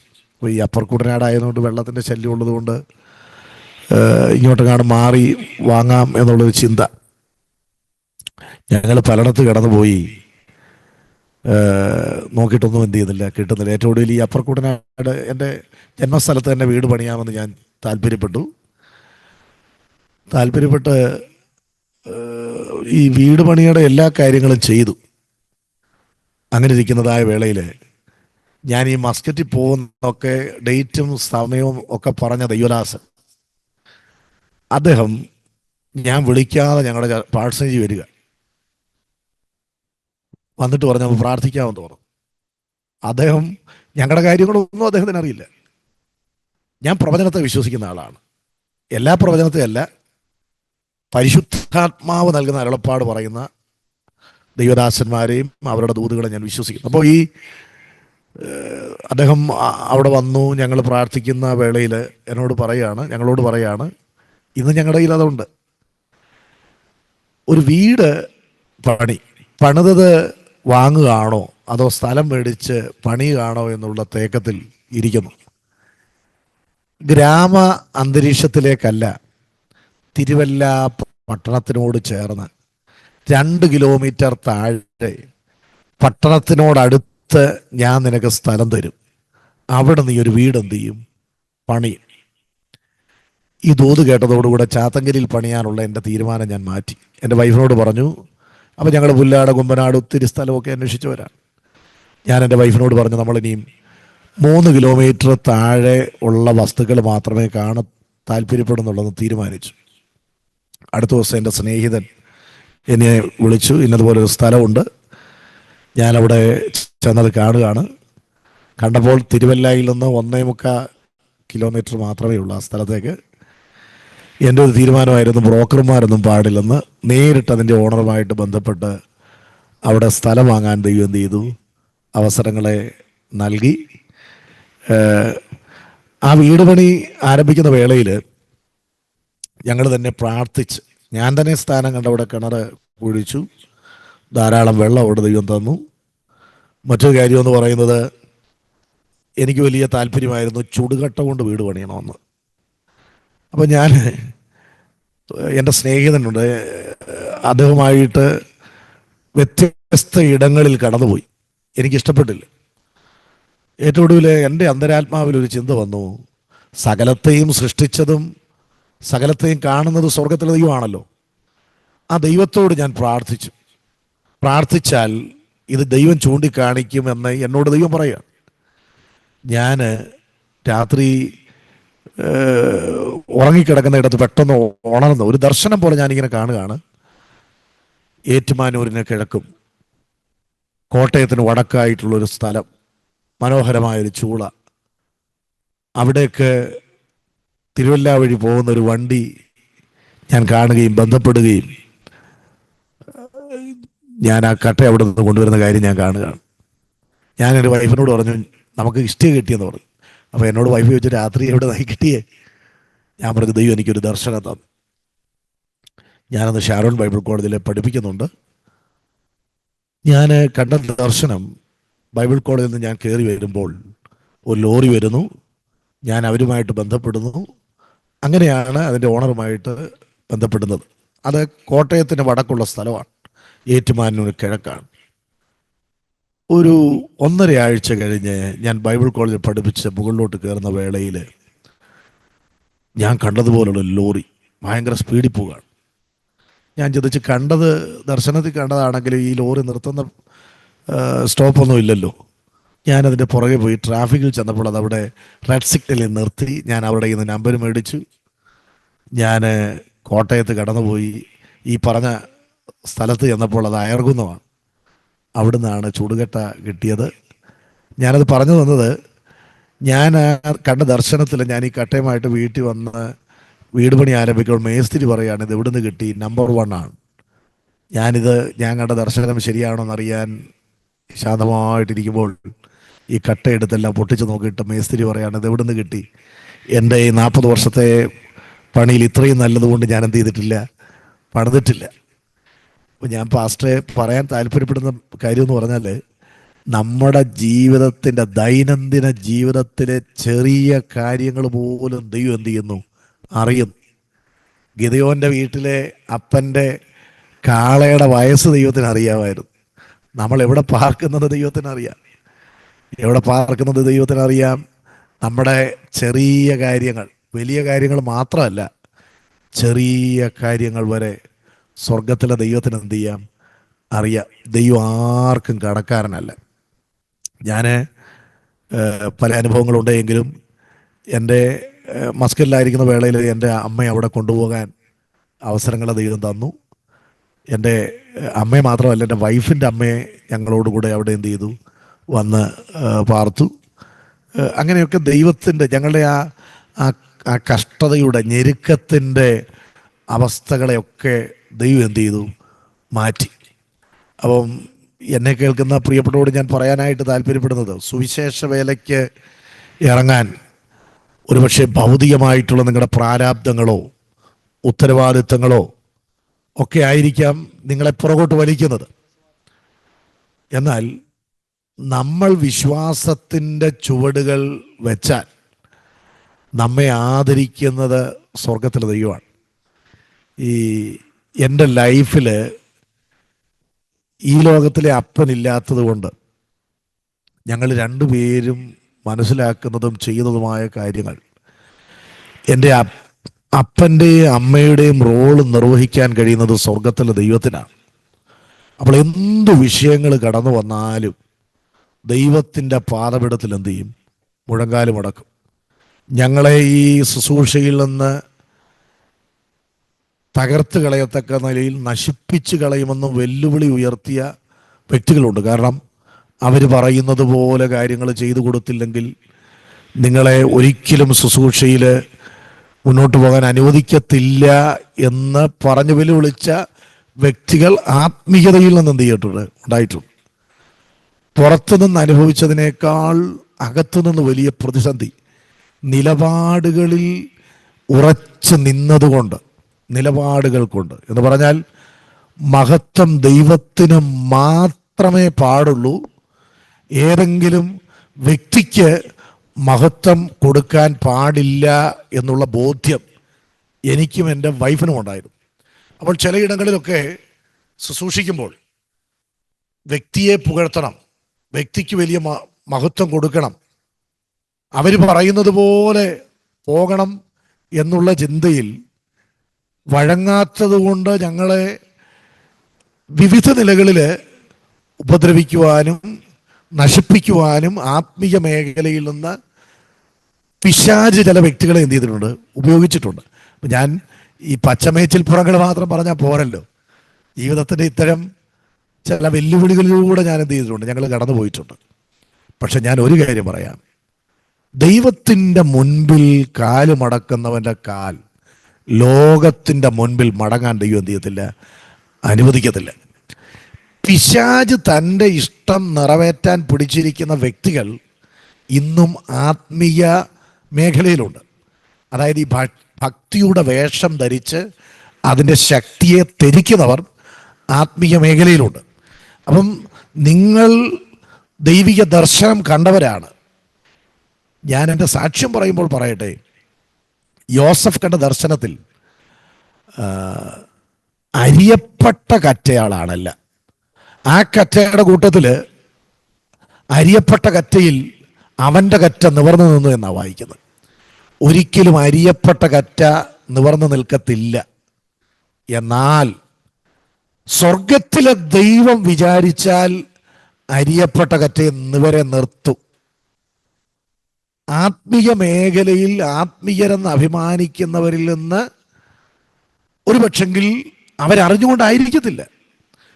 ശൗലിൻ്റെ മേൽ ദുരാത്മാവ് ബാധിച്ചതുപോലെ അസൂയ കൊണ്ടോ പക കൊണ്ടോ നിങ്ങൾ തിക്താനുഭവത്തിലൂടെ പോകുന്നവരാണെങ്കിൽ, എന്നെ കേൾക്കുന്ന പ്രിയപ്പെട്ടവരെ, വചനത്തിൽ നിങ്ങൾ വെള്ളം ചേർക്കരുത്, മനുഷ്യൻ്റെ ദാസന്മാരാകരുത്, ദൈവത്തിൻ്റെ ദാസന്മാരായിരിക്കണം. നിനക്ക് വിരോധമായി ഉണ്ടാക്കുന്ന ഒരു ആയുധവും എന്ത് ചെയ്യത്തില്ല, ഫലിക്കത്തില്ല. നിനക്ക് വിരോധമായി എഴുന്നേൽക്കുന്ന എല്ലാ നാവിനെയും നീ കുറ്റം വിധിക്കും. യോസഫ് പറഞ്ഞതുപോലെ, നിങ്ങൾ എനിക്ക് ദോഷം വിചാരിച്ചു, ദൈവം എനിക്ക് ഗുണമാക്കി തീർത്തു. ഞാൻ അങ്ങനെ ഒരു സംഭവം കൂടെ പറയാം. ഞാനൊരിക്കൽ ഒരിടത്തായിരിക്കുമ്പോൾ ഞാൻ പറഞ്ഞല്ലോ, വഴങ്ങിക്കൊടുക്കാത്തത് കൊണ്ട് ഏത് മാർഗത്തിലൂടെയും ഇല്ലായ്മ ചെയ്യാൻ കരുക്കൾ നീക്കിയ അനുഭവങ്ങൾ വ്യക്തികളിൽ നിന്ന് എനിക്കുണ്ടായിട്ടുണ്ട്. ഞാൻ അവിടുന്ന് മാറി ചില വർഷങ്ങൾ ശുശ്രൂഷിച്ച അനന്തരം ഞാൻ മറ്റൊരു കാര്യത്തിന് വേണ്ടി ആ സ്ഥലത്ത് കടന്നു എന്ന് എൻ്റെ സിസ്റ്റർ മകനുണ്ട്. ഒരു വസ്തു സംബന്ധമായ കാര്യത്തിന് അദ്ദേഹം രാഷ്ട്രീയ നിലയിലെ ഒരു മെയിൻ ആളായതുകൊണ്ട് അദ്ദേഹത്തെ കണ്ടാൽ അതിന് പരിഹാരം ഉണ്ടാകുമെന്ന് കണ്ട് ഞാൻ അവിടെ ചെന്നതാണ്. ഞാൻ നേരത്തെ ശുശ്രൂഷിച്ചൊരു സഭയോടുള്ള വന്നത്. അപ്പോൾ എൻ്റെ പെങ്ങളുടെ മകൻ പറഞ്ഞു, ഇന്നടത്താണ്, എൻ്റെ അമ്മാച്ചനാണ് എന്നെ പരിചയപ്പെടുത്തിയിട്ട്, സന്തോഷ് പാസ്റ്റർ എന്ന പേര്, ഇന്നടത്താണ് ശുശ്രൂഷിച്ചത്. അപ്പോൾ എൻ്റെ പേര് കേട്ടോണ്ട് ഇദ്ദേഹം തല ഇങ്ങനെ ഉയർത്തിയിട്ട് ചോദിക്കുകയാണ്, പാസ്റ്ററാണോ ഇവിടെ ഇരുന്നത്? ഞാൻ പറഞ്ഞു, അതെ. പാസ്റ്ററെ ഇവിടുന്ന് ഉപദ്രവിക്കണം അല്ലെങ്കിൽ പീഡിപ്പിക്കണം എന്ന് പറഞ്ഞ് ഇന്ന ഇന്ന വ്യക്തികൾ ഞങ്ങളെ വന്ന് സമീപിച്ചു. അദ്ദേഹം രാഷ്ട്രീയത്തിലെ ഒരു ആളാണ്. എന്നാൽ ഒരു ദൈവദാസന്റെ കാര്യമായതുകൊണ്ട് ഞാൻ അതിൽ നിന്ന് ഒഴിഞ്ഞു മാറിയെന്ന് പറയാറുണ്ട്. ഫാസ്റ്റ് ഓർക്കണം, നമ്മുടെ ജീവിതത്തിൽ നമ്മൾ അറിയാതെ കരുക്കൾ നീക്കിയ വ്യക്തികളുടെ ആലോചനകൾ ദൈവം അബദ്ധമാക്കി, നമ്മൾ അറിഞ്ഞില്ല. സ്വർഗത്തിലെ ദൈവം അത് അറിഞ്ഞു, നമ്മുടെ കാതുകളിൽ ദൈവം അത് കേൾപ്പിക്കുക. എൻ്റെ പെങ്ങടെ മോൻ എന്നെ തിരിഞ്ഞു നോക്കി, അങ്കളെ എന്താ ഈ കേൾക്കുന്നത്? ഞങ്ങൾ ദൈവത്തിന് സ്തോത്രം പറഞ്ഞു. കാരണം ഈസി അല്ല ക്രിസ്തീയ ജീവിതം. നിങ്ങൾക്ക് നിലപാടുകൾ ഉണ്ടെങ്കിൽ, അറിഞ്ഞ സത്യത്തിനു വേണ്ടി നേരെ നിൽക്കുമ്പോൾ നിങ്ങൾ ഒറ്റപ്പെട്ടേക്കാം, നിങ്ങളെ എല്ലാവരും ഒറ്റപ്പെടുത്തിയേക്കാം. എന്നാൽ അപ്പോസ്തലനായ പൗലോസ് പറഞ്ഞൊരു പദമുണ്ട്. ആ പദം ഇങ്ങനെയാണ്: എൻ്റെ ഒന്നാമത്തെ പ്രതിവാദത്തിൽ എല്ലാവരും എന്നെ കൈവിട്ടു, എന്നാൽ കർത്താവോ എനിക്ക് തുണ നിന്നു. പ്രസംഗം എന്നെ കൊണ്ട് നിവർത്തിച്ചെന്നാണ് വായിക്കുന്നത്. എന്നെ കേൾക്കുന്ന അഭിഷക്തന്മാരായ ദൈവദാസന്മാരോട് ഞാൻ പറയുകയാണ്, ശുശ്രൂഷ തന്നത് ഏതെങ്കിലും വ്യക്തികളല്ല, ഏതെങ്കിലും സംഘടനകളല്ല. ശുശ്രൂഷ തന്നത് സ്വർഗത്തിലെ ദൈവമാണ്. നിങ്ങളുടെ ശുശ്രൂഷ പൂർത്തീകരിക്കാതെ ഇരിക്കാൻ ഏതെങ്കിലും വ്യക്തികളിലൂടെ ദുരാത്മാവ് ശക്തമായി പ്രവർത്തിക്കുമ്പോൾ ജഡത്തിൻ്റെ ആയുധം കൊണ്ട് നിങ്ങൾ അവരോട് എതിർക്കാൻ പോകരുത്. ഞാനതിനെ നേരിട്ടത് രാത്രി 2 മണിക്കും 3 മണിക്കും ദൈവസന്നിധിയിൽ എഴുന്നേറ്റ് പ്രാർത്ഥിക്കുമായിരുന്നു. ഞങ്ങൾ നിരന്തരമായിട്ട് പ്രാർത്ഥിക്കുമായിരുന്നു. പക്ഷെ സംഭവിച്ചത് കേൾക്കണോ? ഞങ്ങൾ ചില നാളുകൾക്ക് ശേഷം, ഞാൻ ആ രാഷ്ട്രീയക്കാരനെ ഒരു പ്രാവശ്യമേ കണ്ടുള്ളൂ, പിന്നെ അദ്ദേഹമായിട്ട് എനിക്കൊരു കോണ്ടാക്റ്റ് ഇല്ല. ഒരു ദിവസം എനിക്കൊരു ഫോൺ കോൾ വരികയാണ്. ഒരു 6 മാസം കഴിഞ്ഞ്, പാസ്റ്ററെ, എൻ്റെ പേര് ഇന്നാളാണ്, പാസ്റ്ററിൻ്റെ വീട്ടിൽ വന്നിട്ടുണ്ട്, എന്നെ അറിയാം, ഞാൻ അദ്ദേഹത്തിൻ്റെ ഫോൺ നമ്പർ സേവ് ചെയ്തിരുന്നു. അദ്ദേഹം എന്നോട് പറയാണ്, ഞാനൊരു വീട് തിരുവല്ലായ്ക്കടുത്ത് മേടിച്ചു, മറ്റാരും അത് പ്രതിഷ്ഠിക്കണ്ട. അദ്ദേഹം പെന്തക്കോസ്തുകാരനല്ല, സമുദായസ്ഥനാണ്. എന്നോട് പറഞ്ഞ, എൻ്റെ വീടിൻ്റെ പ്രതിഷ്ഠ നടത്തുന്നത് പാസ്റ്ററാണ്. ഞാനും എൻ്റെ വൈഫും കൂടെ പോയി അദ്ദേഹത്തിൻ്റെ ഭവനത്തെ ദൈവസന്നിധിയിൽ പ്രതിഷ്ഠിക്കാൻ ദൈവം ഇടയാക്കി. നോക്കിയേ, നമ്മളെ തകർക്കാൻ ആയുധമായി ഉപയോഗിച്ച വ്യക്തിയുടെ വീട്ടിൽ കടന്നുപോയി അദ്ദേഹത്തിൻ്റെ വീട് പ്രതിഷ്ഠിക്കാൻ ദൈവം എനിക്ക് എന്ത് ചെയ്തു? അവസരങ്ങൾ നൽകി. അപ്പം ഞാൻ ആത്മീയ മേഖലയിൽ അകത്ത് നിന്ന് നമുക്ക് പ്രതിസന്ധികളുണ്ടാകും. പ്രതിസന്ധികളുണ്ടായാലും ഈ പുസ്തകം ഒരിക്കലും, പ്രിയപ്പെട്ടവരെ, താത്തുവെക്കരുത്. വൻമഴ ചൊരിയും, വെള്ളം പൊങ്ങും, തിരമാലകൾ അതിൻ്റെ മേൽ അടിക്കും. എന്നാൽ പാറമേൽ, അവരുടെ പാറ എന്ന് പറഞ്ഞിരിക്കുന്നത് എൻ്റെ ഈ വചനങ്ങളെന്നാണ്, ദൈവത്തിൻ്റെ വചനമാണ്. ഏതെങ്കിലും ദൈവദാസന്മാർ കർത്താവിൻ്റെ വേലയോടുള്ള ബന്ധത്തിൽ ആഭ്യന്തരമായ പ്രയാസങ്ങൾ കൊണ്ടോ ബാഹ്യമായ ഇടപെടലുകൾ കൊണ്ടോ ആയുധം ധരിച്ച വില്ലാളികളായ എഫീമ്യർ യുദ്ധ ദിവസത്തിൽ പിന്തിരിഞ്ഞു പോയി എന്ന് വായിക്കുന്നത് പോലെ എന്നെക്കൊണ്ടത് കഴിയത്തില്ല എന്ന് ചിന്തിച്ച് മനസ്സ് മടിച്ച് പുറകോട്ട് പോകാൻ താല്പര്യപ്പെടുന്നെങ്കിൽ നിങ്ങൾ ഒരിക്കലും പുറകോട്ട് പോകരുത്. ശുശ്രൂഷ തന്നത് ദൈവമാണ്, വിളിച്ചവൻ സ്വർഗത്തിലെ ദൈവമാണ്, ദൈവമാർക്കും കടക്കാരനല്ല. ഞാൻ പറയട്ടെ, ഞങ്ങളുടെ മൂത്ത മകനെ മറ്റൊരു രാജ്യത്ത് പോകാൻ ദൈവം അവസരം തന്നു. അവൻ്റെ കുടുംബജീവിതത്തിലേക്ക് പ്രവേശിച്ചു. കുടുംബസ്ഥനാണ്. ഞാനിപ്പോൾ പറയുന്നത് ഞങ്ങൾക്ക് 3 മക്കളല്ല, ഞങ്ങൾക്കിപ്പോൾ 4 മക്കളെ ദൈവം എന്ത് ചെയ്തു? അനുഗ്രഹിക്കപ്പെട്ടൊരു മകളെ കൂടെ ദൈവം തന്നു. അങ്ങനെ ഞാനിപ്പോൾ പഴമ്പള്ളി ആഞ്ഞിലിത്താനം സഭയിൽ ശുശ്രൂഷിക്കുന്നു. വ്യത്യസ്ത ഇടങ്ങളിലൂടെ ദൈവം നടത്തുന്നു. എൻ്റെ രണ്ടാമത്തെ സഹോദരിയും കഴിഞ്ഞ കുറച്ച് നാളുകൾക്ക് മുമ്പേ ഈ സഭയിൽ കടന്നു വരികയും ഇവിടെ തന്നെ ചേർന്ന ദൈവത്തെ ആരാധിക്കാൻ, ഒറ്റവാക്കിൽ പറഞ്ഞാൽ ഞങ്ങൾ 4 പേരും ദൈവത്തെ സേവിപ്പാൻ, സ്നേഹിപ്പാൻ കർത്താവ് ഇടയാക്കുന്നു. ഞാൻ പറയും, എൻ്റെ അമ്മയുടെ കുടുംബത്തിൽ ഏറ്റവും അധികം സമാധാനം അനുഭവിക്കുന്നത്, സ്വസ്ഥത അനുഭവിക്കുന്നത് ഞങ്ങളുടെ അമ്മയാണെന്ന് പറയും. എൻ്റെ അമ്മയോട് എനിക്ക് ഒത്തിരി റെസ്പെക്റ്റ് ഉണ്ട്. കാരണം അമ്മയുടെ 33-ാമത്തെ വയസ്സിൽ വിധവയായി. എൻ്റെ അമ്മയോട് മാത്രമല്ല, എൻ്റെ വൈഫിൻ്റെ മദറിനോടും. നിനക്ക് നന്മയുണ്ടാകാനും ദീർഘായുസ്സോട്ടിരിപ്പാനും നിന്റെ അപ്പനെയും അമ്മയും എന്ത് ചെയ്യണം? സ്നേഹിക്കണം. മരിച്ചതിന് ശേഷം എന്തെങ്കിലും കാര്യങ്ങളൊക്കെ ചെയ്തുകൊണ്ടൊന്നും കാര്യമില്ല. ജീവിച്ചിരിക്കുമ്പോൾ സ്നേഹിക്കേണ്ടവരെ സ്നേഹിക്കണം, കരുതേണ്ടവരെ കരുതണം, വിശ്വാസത്തിൽ ഉറച്ചെന്ത് ചെയ്യണം? നിൽക്കണം എന്നാണ് എനിക്ക് എൻ്റെ ഈ ചെറിയ അനുഭവങ്ങളിലൂടെ ഓർപ്പിക്കാനുള്ളത്. ഇത്രയും സമയം എന്നോടൊപ്പം ചെലവഴിച്ച ഫിലിപ്പ് പാസ്റ്റർക്കും എല്ലാ പ്രേക്ഷകർക്കും എൻ്റെ പ്രത്യേക വന്ദനം അറിയിക്കുന്നു. ഞങ്ങളെ ഓർത്ത് പ്രാർത്ഥിക്കണം എന്ന താഴ്മയോടുകൂടെ അപേക്ഷിച്ചുകൊണ്ട് ഞാനെൻ്റെ വാക്കുകൾക്ക് വിരാമം കുറിക്കുന്നു. God bless you. Thank you pastor. ജീവിതത്തിലെ അനുഭവങ്ങൾ പങ്കുവച്ചതിൽ വിശ്വസ്തയോട് നമ്മൾ ശാന്തമായിട്ട് കർത്താവിൻ്റെ വേല ചെയ്താൽ കർത്താവ് കൂടിയിരിക്കും. ദൈവശബ്ദം കേട്ട് ഓരോ ചുവടുകൾ വെക്കുമ്പോൾ നമ്മുടെ ജീവിതത്തിലെ പരിപാലനം, ദൈവത്തിൻ്റെ പ്രൊട്ടക്ഷൻ, പ്രൊവിഷൻ, ഇതെല്ലാം നമ്മൾ അനുഭവിക്കും. നമ്മളൊന്നിൻ്റെ പുറകെ പോകണ്ട, ആവശ്യങ്ങളൊക്കെ കർത്താവ് നൽകി നടത്തും. അതാ പാസ്റ്റർ ജീവിതാനുഭവം കേട്ടപ്പോൾ എനിക്ക് എൻ്റെ മനസ്സിലേക്ക് വന്ന ഒരു ചിന്ത അതാണ്. നമ്മളെത്രയും വിശ്വസ്തരായിരിക്കുന്നുവോ ആ വിശ്വസ്തതയ്ക്ക് ദൈവം തരുന്നൊരു പറഞ്ഞാട്ടെ പാസ്റ്ററെ. തീർച്ചയായിട്ടും നമ്മുടെ ആയുധമെന്ന് പറയുന്നത് ജഡീക ആയുധങ്ങളല്ല. നമ്മൾ ബുദ്ധിയിൽ ആശ്രയിക്കുകയും ദോഷത്തിന് ദോഷവും പ്രതികാരത്തിന് പ്രതികാരവും ചെയ്യാൻ പോയാൽ മനുഷ്യൻ്റെ കോപം ദൈവത്തിൻ്റെ നീതി ഒരിക്കലും എന്ത് ചെയ്യത്തില്ല, പ്രവർത്തിക്കത്തില്ല. ഞാനും എൻ്റെ വൈഫും കുടുംബജീവിതത്തിലേക്ക് പ്രവേശിച്ചപ്പോൾ ഒരു തീരുമാനമെടുത്തിരുന്നു. എത്ര തിരക്കുകളാണെങ്കിലും ഒരുമിച്ച് കൈകൊടുത്ത് എന്ത് ചെയ്യണം, പ്രാർത്ഥിക്കണം. ഞങ്ങളുടെ കല്യാണം നടത്തിയ ടി ജി ഗോ സാറാണ്. ഞാൻ അദ്ദേഹത്തെ റെസ്പെക്റ്റ് ചെയ്യുന്നു. അപ്പം അന്ന് മുതൽ ഞങ്ങൾ ഒരുമിച്ചിരുന്ന് എന്നും ദൈവസന്നിധിയിൽ എന്ത് ചെയ്യും, പ്രാർത്ഥിക്കും. ഇന്ന് വരെ ആ പ്രാർത്ഥന എന്ത് ചെയ്യുകയാണ്, തുടരുകയാണ്. അപ്പം എന്നേക്കാൾ ചില കാര്യങ്ങളൊക്കെ എന്നെ കറക്റ്റ് ചെയ്യാൻ, അതായത് വചനത്തിനു വേണ്ടി നിൽക്കണം, എന്ത് വിഷയങ്ങൾ വന്നാലും പതറരുത്, തകർന്നു പോകരുത് എന്ന് പറഞ്ഞ്, എൻ്റെ വൈഫിന് വലിയ പ്രകടനങ്ങളൊന്നുമില്ല കേട്ടോ, ഒത്തിരി ഒന്നും സംസാരിക്കത്തില്ല. എന്നാൽ സംസാരിക്കും, അത്യാവശ്യം ഒന്നും സംസാരിക്കും. പക്ഷേ ഉപവസിക്കും, പ്രാർത്ഥിക്കും. എന്നോടൊപ്പം അതിനപ്പുറമായി ശുശ്രൂഷയിൽ എനിക്ക് ഭയങ്കര സപ്പോർട്ടാണ്. ഞാൻ എവിടെയെങ്കിലുമൊക്കെ മീറ്റിങ്ങിന് പോകുമ്പം ഞാൻ തിരിച്ചു വരുമ്പോൾ ചോദിക്കും, ഷൈനി നീ ഇന്ന് മണിക്കൂറിൽ നിന്ന് പ്രാർത്ഥിച്ചല്ലേ? കാരണം ഞാൻ ശുശ്രൂഷയ്ക്ക് നിൽക്കുമ്പോൾ ഞാൻ അറിയാത്ത വചനങ്ങളിലൂടെ ഞാൻ എന്ത് ചെയ്യും, കയറി പോകും. അതല്ലാത്ത സമയത്ത് ഞാൻ വന്ന് ചോദിക്കും, നീ ഇന്ന് പ്രാർത്ഥിച്ചില്ല.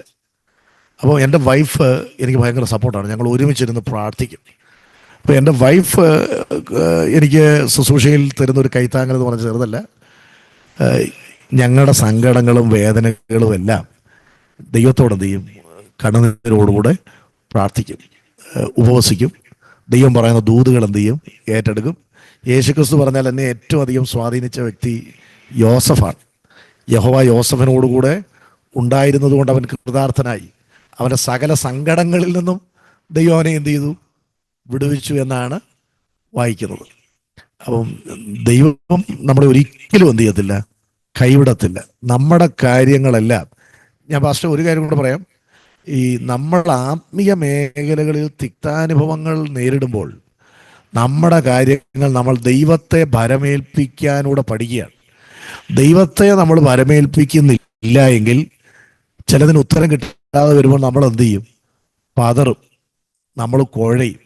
അതുകൊണ്ട് എതിർപ്പുകളോ ഒറ്റപ്പെടുത്തലുകളോ ശകാരങ്ങളോ കുറ്റപ്പെടുത്തലുകളോ ഒക്കെ കേൾക്കുമ്പോൾ നമ്മളെ കാര്യങ്ങളെല്ലാം ദൈവത്തെ എന്ത് ചെയ്യണം, പരമേൽപ്പിക്കണം. ന്യായമായി വിധിക്കുന്നവങ്കൽ കാര്യം പരമേൽപ്പിച്ചെന്നാണ് വായിക്കുന്നത്. ഇവിടുത്തെ വിധികളൊന്നും വിധികളല്ല, ആണോ? കൊരിന്ത്യർ ലേഖനത്തിൽ പൗലോസ് പറയുന്നുണ്ട്, നിങ്ങളോ ഏതെങ്കിലും മനുഷ്യരോ എന്നെ വിധിക്കുന്നത് എനിക്ക് ഏറ്റവും ചെറിയ കാര്യമെന്നാണ്, ലഘുവായ കാര്യമെന്നാണ്. എന്ന് പറഞ്ഞാൽ ഏതെങ്കിലും മനുഷ്യൻ്റെ വിധികളോ കൊരിന്ത്യയിലുള്ളവരുടെ വിധികളോ പൗലോസ് ചെറുതായിട്ടാണ് കാണുന്നത്. പൗലോസ് ഭയപ്പെടുന്ന വിധി ദൈവത്തിൻ്റെ വിധിയാണ്. അതാണ് യഥാർത്ഥ നീതിയുള്ള വിധി. അപ്പം നമ്മുടെ കാര്യങ്ങളെല്ലാം നീതിയോടെ വിധിക്കുന്ന ദൈവത്തെ നമ്മൾ ഭരമേൽപ്പിച്ചാൽ നമ്മുടെ നീതിയെ ദൈവം പ്രഭാതം പോലെ ആക്കും, ന്യായത്തെ ദൈവം മധ്യാഹ്നം പോലെ എന്ത് ചെയ്യും, ആക്കി തരും.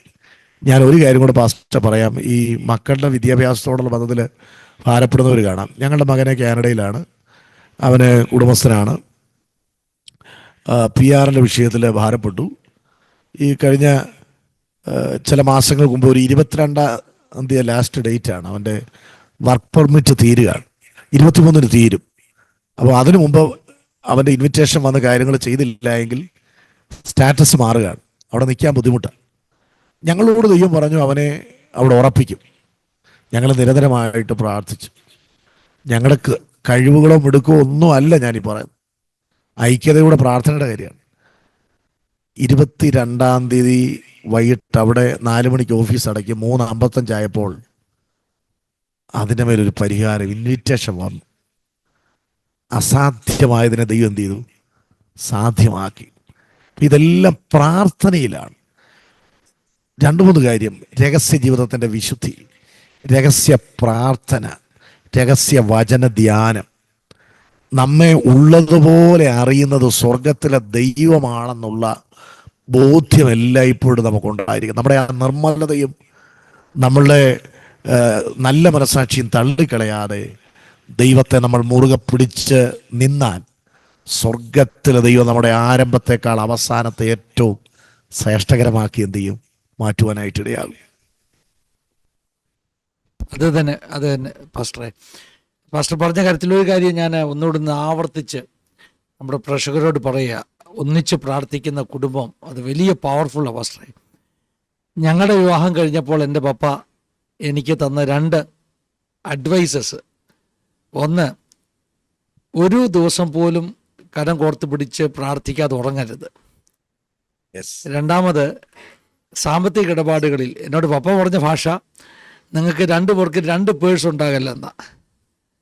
എന്ന് പറഞ്ഞാൽ പരസ്പരം അറിവുണ്ടാകണം. എന്ത് വീട്ടിൽ പണമുണ്ട്, പല കുടുംബങ്ങളിലും അതില്ല. ഭർത്താവിൻ്റെ കയ്യിൽ കാശുണ്ടോ ഇല്ലയോ എന്നുള്ള ഭാര്യയ്ക്ക് അറിയത്തില്ല. ഒരുമിച്ച് കൈകൊടുക്കുകയും പരസ്പരം മറയ്ക്കാതെ കാര്യങ്ങൾ കൈകാര്യം ചെയ്യുന്ന കുടുംബങ്ങൾ, വിശേഷിച്ച് ഞാൻ ഈ വിവാഹം നടത്തുമ്പോൾ പറയും, 2 പേഴ്സ് പാടില്ല, 2 കിടക്ക പാടില്ല, നീയെന്നോ ഞാനെന്നോ പാടില്ല. നമ്മൾ, എൻ്റെ ഉയർച്ച എൻ്റെ ഭാര്യയുടെ ഉയർച്ചയാണ്, എൻ്റെ താഴ്ച എൻ്റെ ഭാര്യയുടെ താഴ്ചയാണ്. അങ്ങനെ നിന്നെങ്കിൽ മാത്രമേ കുടുംബം എന്ത് ചെയ്യത്തുള്ളൂ? പണിയപ്പെടുകയുള്ളൂ. അങ്ങനെയുള്ള കുടുംബങ്ങൾ ശക്തമാണ് പാസ്റ്ററെ. നല്ല അനുഗ്രഹിക്കപ്പെട്ട എല്ലാ കുടുംബങ്ങളുടെയും ഒരു വിശേഷത അവരുടെ ഒന്നിച്ചുള്ള പ്രാർത്ഥനയും പരസ്പരമുള്ള അണ്ടർസ്റ്റാൻഡിങ്ങും. പ്രത്യേകിച്ച് ഈ പറഞ്ഞ പോലെ രഹസ്യങ്ങളില്ല, തമ്മിൽ രഹസ്യങ്ങളില്ല. രഹസ്യങ്ങളുണ്ടെങ്കിൽ ഒരാൾക്ക് ഒരാളെ ഭയപ്പെടണം. ഇതൊക്കെയാണ് അനുഗ്രഹമായി തീരുന്നത്. അതുപോലെ തന്നെ ഒരു ഒപ്പിയയിൽ ഉള്ള സമയത്ത് ആ മരണം വഴിമാറുന്ന ഒരു കാര്യം പറഞ്ഞു. ഒരു ശുശ്രൂഷകന്, ഒരു ഇടയന് സഭയുടെ മേലുള്ള ഒരു വലിയ അതോറിറ്റി ഉണ്ട്. സത്യത്തിൽ ആ അതോറിറ്റി തിരിച്ചറിഞ്ഞ് ദൈവദാസന്മാരൊക്കെ നിന്ന് കഴിഞ്ഞാലേ ചർച്ചകളിലൊക്കെ അസാധാരണ ദൈവപ്രവൃത്തി വെളിപ്പെടും. പാസ്റ്റർ, ഒരു മരണമല്ല, ഇതുപോലെ പലരും അവിടെ ആ സമയത്ത് എന്ത് ചെയ്തു? രോഗിയായി. അപ്പം ഞാൻ മുറുകെ പിടിക്കുന്നത്, ഞാൻ പരസ്യമായിട്ട് സഭയെ പറയാം, എന്നോട് ദൈവം പറഞ്ഞിട്ടുണ്ട് ഇവിടെ മരണം എന്ത് ചെയ്തില്ല. അതൊരു ചലഞ്ചല്ലേ? എന്നോട് പറഞ്ഞിട്ടുണ്ട് മരണം നടക്കത്തില്ല. ഒരിക്കൽ ഞാൻ അവിടെ യോഗത്തിന് വിളിച്ചു പറഞ്ഞു, ഇവിടെ ഗവൺമെൻറ് സെക്ടറിലുള്ളവരെയെല്ലാം പിരിച്ചുവിടാൻ പോവാണ്. യോഗ കഴിഞ്ഞ് എന്നോട് ചെല്ലു പറഞ്ഞു, പാസ്റ്ററെ, അത് ഇവിടുത്തെ ഗവൺമെൻറ്റിൻ്റെ പ്രസ്റ്റീജ് വിഷയമാണ്, അങ്ങനെ ഒരു കാര്യം സംഭവിക്കത്തില്ല. ഒരു 2 മാസം എടുത്തില്ല, അതിനു മുമ്പേ ഗവൺമെൻറ് മിനിസ്ട്രിയിൽ ജോലി ചെയ്യുന്ന നേഴ്സസിനെല്ലാം നോട്ടീസ് വരാൻ തുടങ്ങി. എന്നോട് പറഞ്ഞവർ എന്നെ വിളിച്ച് ക്ഷമ പറഞ്ഞു. കാരണം ദൈവാത്മാവാണ് എന്ത് ചെയ്തത്, പറഞ്ഞത്. ആ പിരിച്ചുപിടിയിൽ ഇന്നും തുടരുന്നതായിട്ടാണ് അവർ പറയുന്നത്. അപ്പോൾ നീ അധമമായത് ഒഴിച്ച് ഉത്തമമായത് പ്രസ്താവിച്ചാൽ നിന്റെ വായ ഞാൻ എൻ്റെ വാ പോലെ ആക്കും. ദൈവദാസന്മാർക്ക് ദൈവസഭയുടെ മേൽ അതോറിറ്റി ഉണ്ട്. അതിന് കീഴ്പ്പെട്ട് നടത്തിപ്പിന് വിധേയപ്പെട്ട്, എൻ്റെ മനസ്സിൽ വന്നൊരു ഒരു വചന പാസ്റ്റർ പറഞ്ഞപ്പോഴേ, ഈ സങ്കടത്തോടെയും ശുശ്രൂഷിക്കാം, സന്തോഷത്തോടെയും ശുശ്രൂഷിക്കാം. ദൈവദാസന്മാർക്ക് എങ്ങനെ ശുശ്രൂഷിക്കണമെന്ന് തീരുമാനിക്കുന്ന സഭയാണ്. നമ്മുടെ പാസ്റ്റർ നമ്മുടെ ഇടയിൽ സങ്കടത്തോടെ ശുശ്രൂഷിക്കണോ, സന്തോഷത്തോടെ ശുശ്രൂഷിക്കണോ? അപ്പോൾ ദൈവം അയച്ചിട്ട് വരുന്ന ഒരു വ്യക്തി ആത്മാവിൻ്റെ നിയോഗത്താൽ ശുശ്രൂഷിക്കുമ്പോൾ അതിന് വിധേയപ്പെടാൻ ദൈവജനം എന്ത് ചെയ്യണം? തയ്യാറാകണം. അതിന് വിധേയപ്പെടാത്ത കാലത്തോളം ആ സഭയിൽ അത്ഭുതങ്ങളോ അടയാളങ്ങളോ എന്ത് ചെയ്യത്തില്ല, നടക്കത്തില്ല. ഭാവി തലമുറകളെല്ലാം വേറെ വഴിക്കൂടെ എന്ത് ചെയ്യും? പോകും. പലയിടങ്ങളിലും നമ്മളതല്ലേ കാണുന്നത്. പാസ്റ്ററെ, ഇപ്പം പാസ്റ്റർ പറഞ്ഞ വചനം, നീ അധമമായത് ഒഴിച്ച് ഉത്തമമായത് പ്രസ്താവിച്ചാൽ നീ എൻ്റെ വാ പോലെയാകും. ഇത് കഴിഞ്ഞ ഒരാഴ്ച 2-3 പ്രാവശ്യം എൻ്റെ മനസ്സിൽ വന്നു ഈ വാക്യം. പാസ്റ്റർ ഇത് 2-3 പ്രാവശ്യം ഇപ്പം ആവർത്തിച്ച് പറഞ്ഞപ്പോൾ എനിക്കത് വലിയ ഒരു സന്തോഷമായി തോന്നി. യെരമ്യാവിനോടുള്ള വചനം അല്ലേ പാസ്റ്റർ? യെരമ്യാവിനോട് ദൈവം 15-ാം അധ്യായത്തിൽ പറഞ്ഞിരിക്കുന്ന വചനമാണ്. 15-ാം അധ്യായത്തില് ഒരു നിമിഷം പാസ്റ്റർ, ഞാനതൊന്ന്, 15-ാം അധ്യായം, എന്നോട് ദൈവാത്മാവ് വ്യക്തമായി ഇടപെട്ടതും ഞാൻ എപ്പോഴും പ്രാർത്ഥിക്കുന്നതുമായ അതെ, ഒരു വചനമാണ്. അവർ അന്ന് അവർ മാത്രമല്ല, നിന്റെ ഇന്നും പക്ഷം ചേരും, നീ അവരുടെ പക്ഷം ചേരുകയില്ല എന്നൊക്കെയാ അധ്യായം Yes. പറയുന്നത്. ആ 15-ാം അധ്യായത്തിൽ ഇങ്ങനെ രേഖപ്പെടുത്തിയിട്ടുണ്ട്, 19 മുതൽ വാക്യങ്ങൾ. നീ മടങ്ങി വന്നാൽ ഞാൻ നിന്നെ എൻ്റെ മുൻപാകെ നിൽപ്പാൻ തക്കവണ്ണം വീണ്ടും കൈക്കൊള്ളും. നീ അധമമായതൊഴിച്ച് ഉത്തമമായത് പ്രസ്താവിച്ചാൽ നീ എൻ്റെ വായ് പോലെയാകും. അവർ നിന്റെ പക്ഷം തിരിയും, നീ അവരുടെ പക്ഷം തിരികയില്ല. എന്ന് പറഞ്ഞാൽ ശുദ്ധീകരിക്കപ്പെട്ട അധരം, ശുദ്ധീകരിക്കപ്പെട്ട ഹൃദയം. എൻ്റെ നാവ് സമർത്ഥനായ ലേഖകൻ്റെ എഴുത്തുപോലും നമ്മൾ വായിക്കുന്ന പോലെ ദൈവം തരുന്നതേ ഞാൻ പറയുകയുള്ളൂ എന്ന് നമ്മൾ തീരുമാനിച്ചാൽ നമ്മുടെ അധരം ദൈവത്തിൻ്റെ അധരമായി മാറും. മോശയോട് ദൈവം പറയുന്നുണ്ടല്ലോ, ഞാൻ നിന്നെ അടുത്തറിഞ്ഞിരിക്കുന്നു, എനിക്ക് നിന്നോട് കൃപ തോന്നിയിരിക്കുന്നു.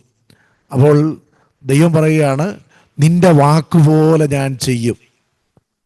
നമ്മുടെ വാക്കുപോലെ ദൈവം എന്ത് ചെയ്യും? ചെയ്യും. അപ്പോൾ നിശ്ചയമായിട്ടും സമർപ്പിക്കപ്പെട്ട അധരം ഉണ്ടെങ്കിൽ ആ അധരത്തെ ദൈവം അഭിഷേകം ചെയ്യും, ദൈവം ശക്തമായിട്ട് ഉപയോഗിക്കും. കഴിഞ്ഞ ദിവസമൊക്കെ ആവർത്തിച്ച വചനം എൻ്റെ ഹൃദയത്തിൽ വരുന്നത് പാസ്റ്റർ. സത്യത്തിൽ നമ്മൾ പറയുന്ന വചനങ്ങളല്ലേ, എത്ര സൂക്ഷ്മതയോട് പറയണം, എത്ര ശ്രദ്ധയോട് പറയണം, എത്ര ഉത്തരവാദിത്വത്തോട് പറയണം. തീർച്ചയായിട്ടും പല ദൈവദാസന്മാരും പല ദൈവമക്കളും തീർച്ചയായിട്ടും ഉത്തമമായത് പലപ്പോഴും പ്രഖ്യാപിക്കുകയില്ല. പലപ്പോഴും വചനം പ്രസംഗിക്കുന്നവർ പോലും വളരെ ലാഘവ ബുദ്ധിയോടുള്ള വാക്കുകളും പദങ്ങളും ഉദാഹരണങ്ങളൊക്കെ ഉപയോഗിച്ച് ഒക്കെ പ്രസംഗിക്കുന്നത് കാണുമ്പോൾ എനിക്ക് ചിലപ്പോൾ കർണരസമാകുമാറ ഈ തമാശകൾ പറഞ്ഞേ. ഒരിക്കലും ഈ പ്രസംഗ വേദികളിൽ എന്നോട് ദൈവം ഒരിക്കലും ഇടപെട്ട പാസ്റ്ററെ, സദൃശവാക്യം 30-4-5 വാക്യങ്ങൾ, എൻ്റെ വചനത്തോട് നീ കൂട്ടരുത്, എൻ്റെ വചനത്തോട് നീ എന്ത് ചെയ്യരുത്? കുറയ്ക്കരുത്. അവൻ വിസ്തരിച്ചിട്ട് നീ കള്ളനാകാനിടയാകരുതെന്ന്. അപ്പം വചനത്തെ നമ്മൾ കൂട്ടിയാൽ വചനം പ്രസംഗിക്കുന്ന എല്ലാവരും ദൈവത്തിൻ്റെ മുന്നിൽ കണക്ക് കൊടുക്കണം. ഈ നീതിയുടെ വാടാത്ത കിരീടം കിട്ടുമെന്നും അല്ല ഇടയശ്രേഷ്ഠൻ പ്രത്യക്ഷനാകുമ്പോൾ തേജസ്സിൻ്റെ വാടാത്ത കിരീടം കിട്ടുമെന്നും ഒക്കെ നമ്മൾ പറയുമ്പോൾ അത് കിട്ടണമെങ്കിൽ വചനമായിട്ട് തന്നെ എന്ത് ചെയ്യണം? പ്രസംഗിക്കണം. സ്വർഗത്തിൽ ചെല്ലുമ്പോൾ വലിയവരുമുണ്ട് ചെറിയവരുമുണ്ട്. ആരാ? എൻ്റെ ഈ വചനങ്ങളെ അഴിക്കുന്നവർ ഇവിടെ എത്ര വലിയവനായാലും സ്വർഗത്തിൽ ചെറിയവനായിരിക്കും എന്നാണ് പറയും. അപ്പോൾ വചനത്തെ കൂട്ടാൻ പാടില്ല, കുറയ്ക്കാൻ പാടില്ല. ലാഘവ ബുദ്ധിയോടുകൂടെ അല്ലെങ്കിൽ ലാഘവത്തോടുകൂടെ പ്രസംഗപീഠത്തിലേക്ക് എന്ത് ചെയ്യരുത്? കയറരുത്. പ്രാർത്ഥനാ മുറിയിൽ നിന്ന് വേണം പ്രസംഗ സ്റ്റേജിലേക്ക് എന്ത് ചെയ്യാൻ? കയറാനായിട്ട്. എങ്കിലേ ജനം ദൈവവിഷയമായി സമ്പന്നരായിട്ട് എന്ത് ചെയ്തുള്ളൂ? മാറുകയുള്ളൂ. Thank you pastor. ഒത്തിരി കാര്യങ്ങൾ നമുക്ക് കേൾക്കാനും പഠിക്കുവാനും ഒക്കെ ഇടയായി തീർന്നു. പാസ്റ്ററോട് നന്ദി പറയാം. നമ്മുടെ പ്രേക്ഷകർക്ക് വേണ്ടി പ്രാർത്ഥിക്കാം. പാസ്റ്ററിന് എന്തെങ്കിലും പറയാൻ ബാക്കിയുണ്ടെങ്കിൽ, വിട്ടുപോയതുണ്ടെങ്കിൽ പറയാം കേട്ടോ. ഇല്ലെങ്കിൽ നമുക്ക് നമ്മുടെ ഞാൻ സംസാരിച്ചുള്ള പാസ്റ്ററെ തീർച്ചയായിട്ടും ഇപ്പോൾ പ്രാർത്ഥിക്കാം. എനിക്കിങ്ങനെ ഒരു അവസരം ആസാദി TV-യിലൂടെ പാസ്റ്റർ ഒരുക്കി തന്നതിൽ എനിക്ക് ഒത്തിരി നന്ദിയുണ്ട്. പിന്നെ പാസ്റ്റർ CM-ൽ പ്രവർത്തിക്കുന്ന കാലം മുതൽ പരിചയപ്പെടാനിടയായിട്ടുണ്ട്. ആ ബന്ധങ്ങൾ പുലർത്താൻ ദൈവം ഇടയാക്കുന്ന പാസ്റ്റർ ദൈവം ശക്തമായിട്ട് ഉപയോഗിക്കട്ടെ. ഞാനിത് പറഞ്ഞത് ഒരാളെയെങ്കിലും എൻ്റെ വാക്കുകൾ സ്പർശിച്ച് അവർ ആത്മീയതയിലേക്ക്, ദൈവത്തിങ്കലേക്ക്, ക്രിസ്തുവിങ്കലേക്ക് അവരടുക്കണമെന്നുള്ള ഒറ്റ ആഗ്രഹം കൊണ്ടാണ് ഞാൻ ഈ സാക്ഷിയുടെ പ്രസ്താവിച്ചത്. അല്ലെങ്കിൽ ക്രിസ്തുവിൽ മറഞ്ഞിരിക്കാൻ തന്നെ ഞാൻ ആഗ്രഹിക്കുന്നയാളാണ്.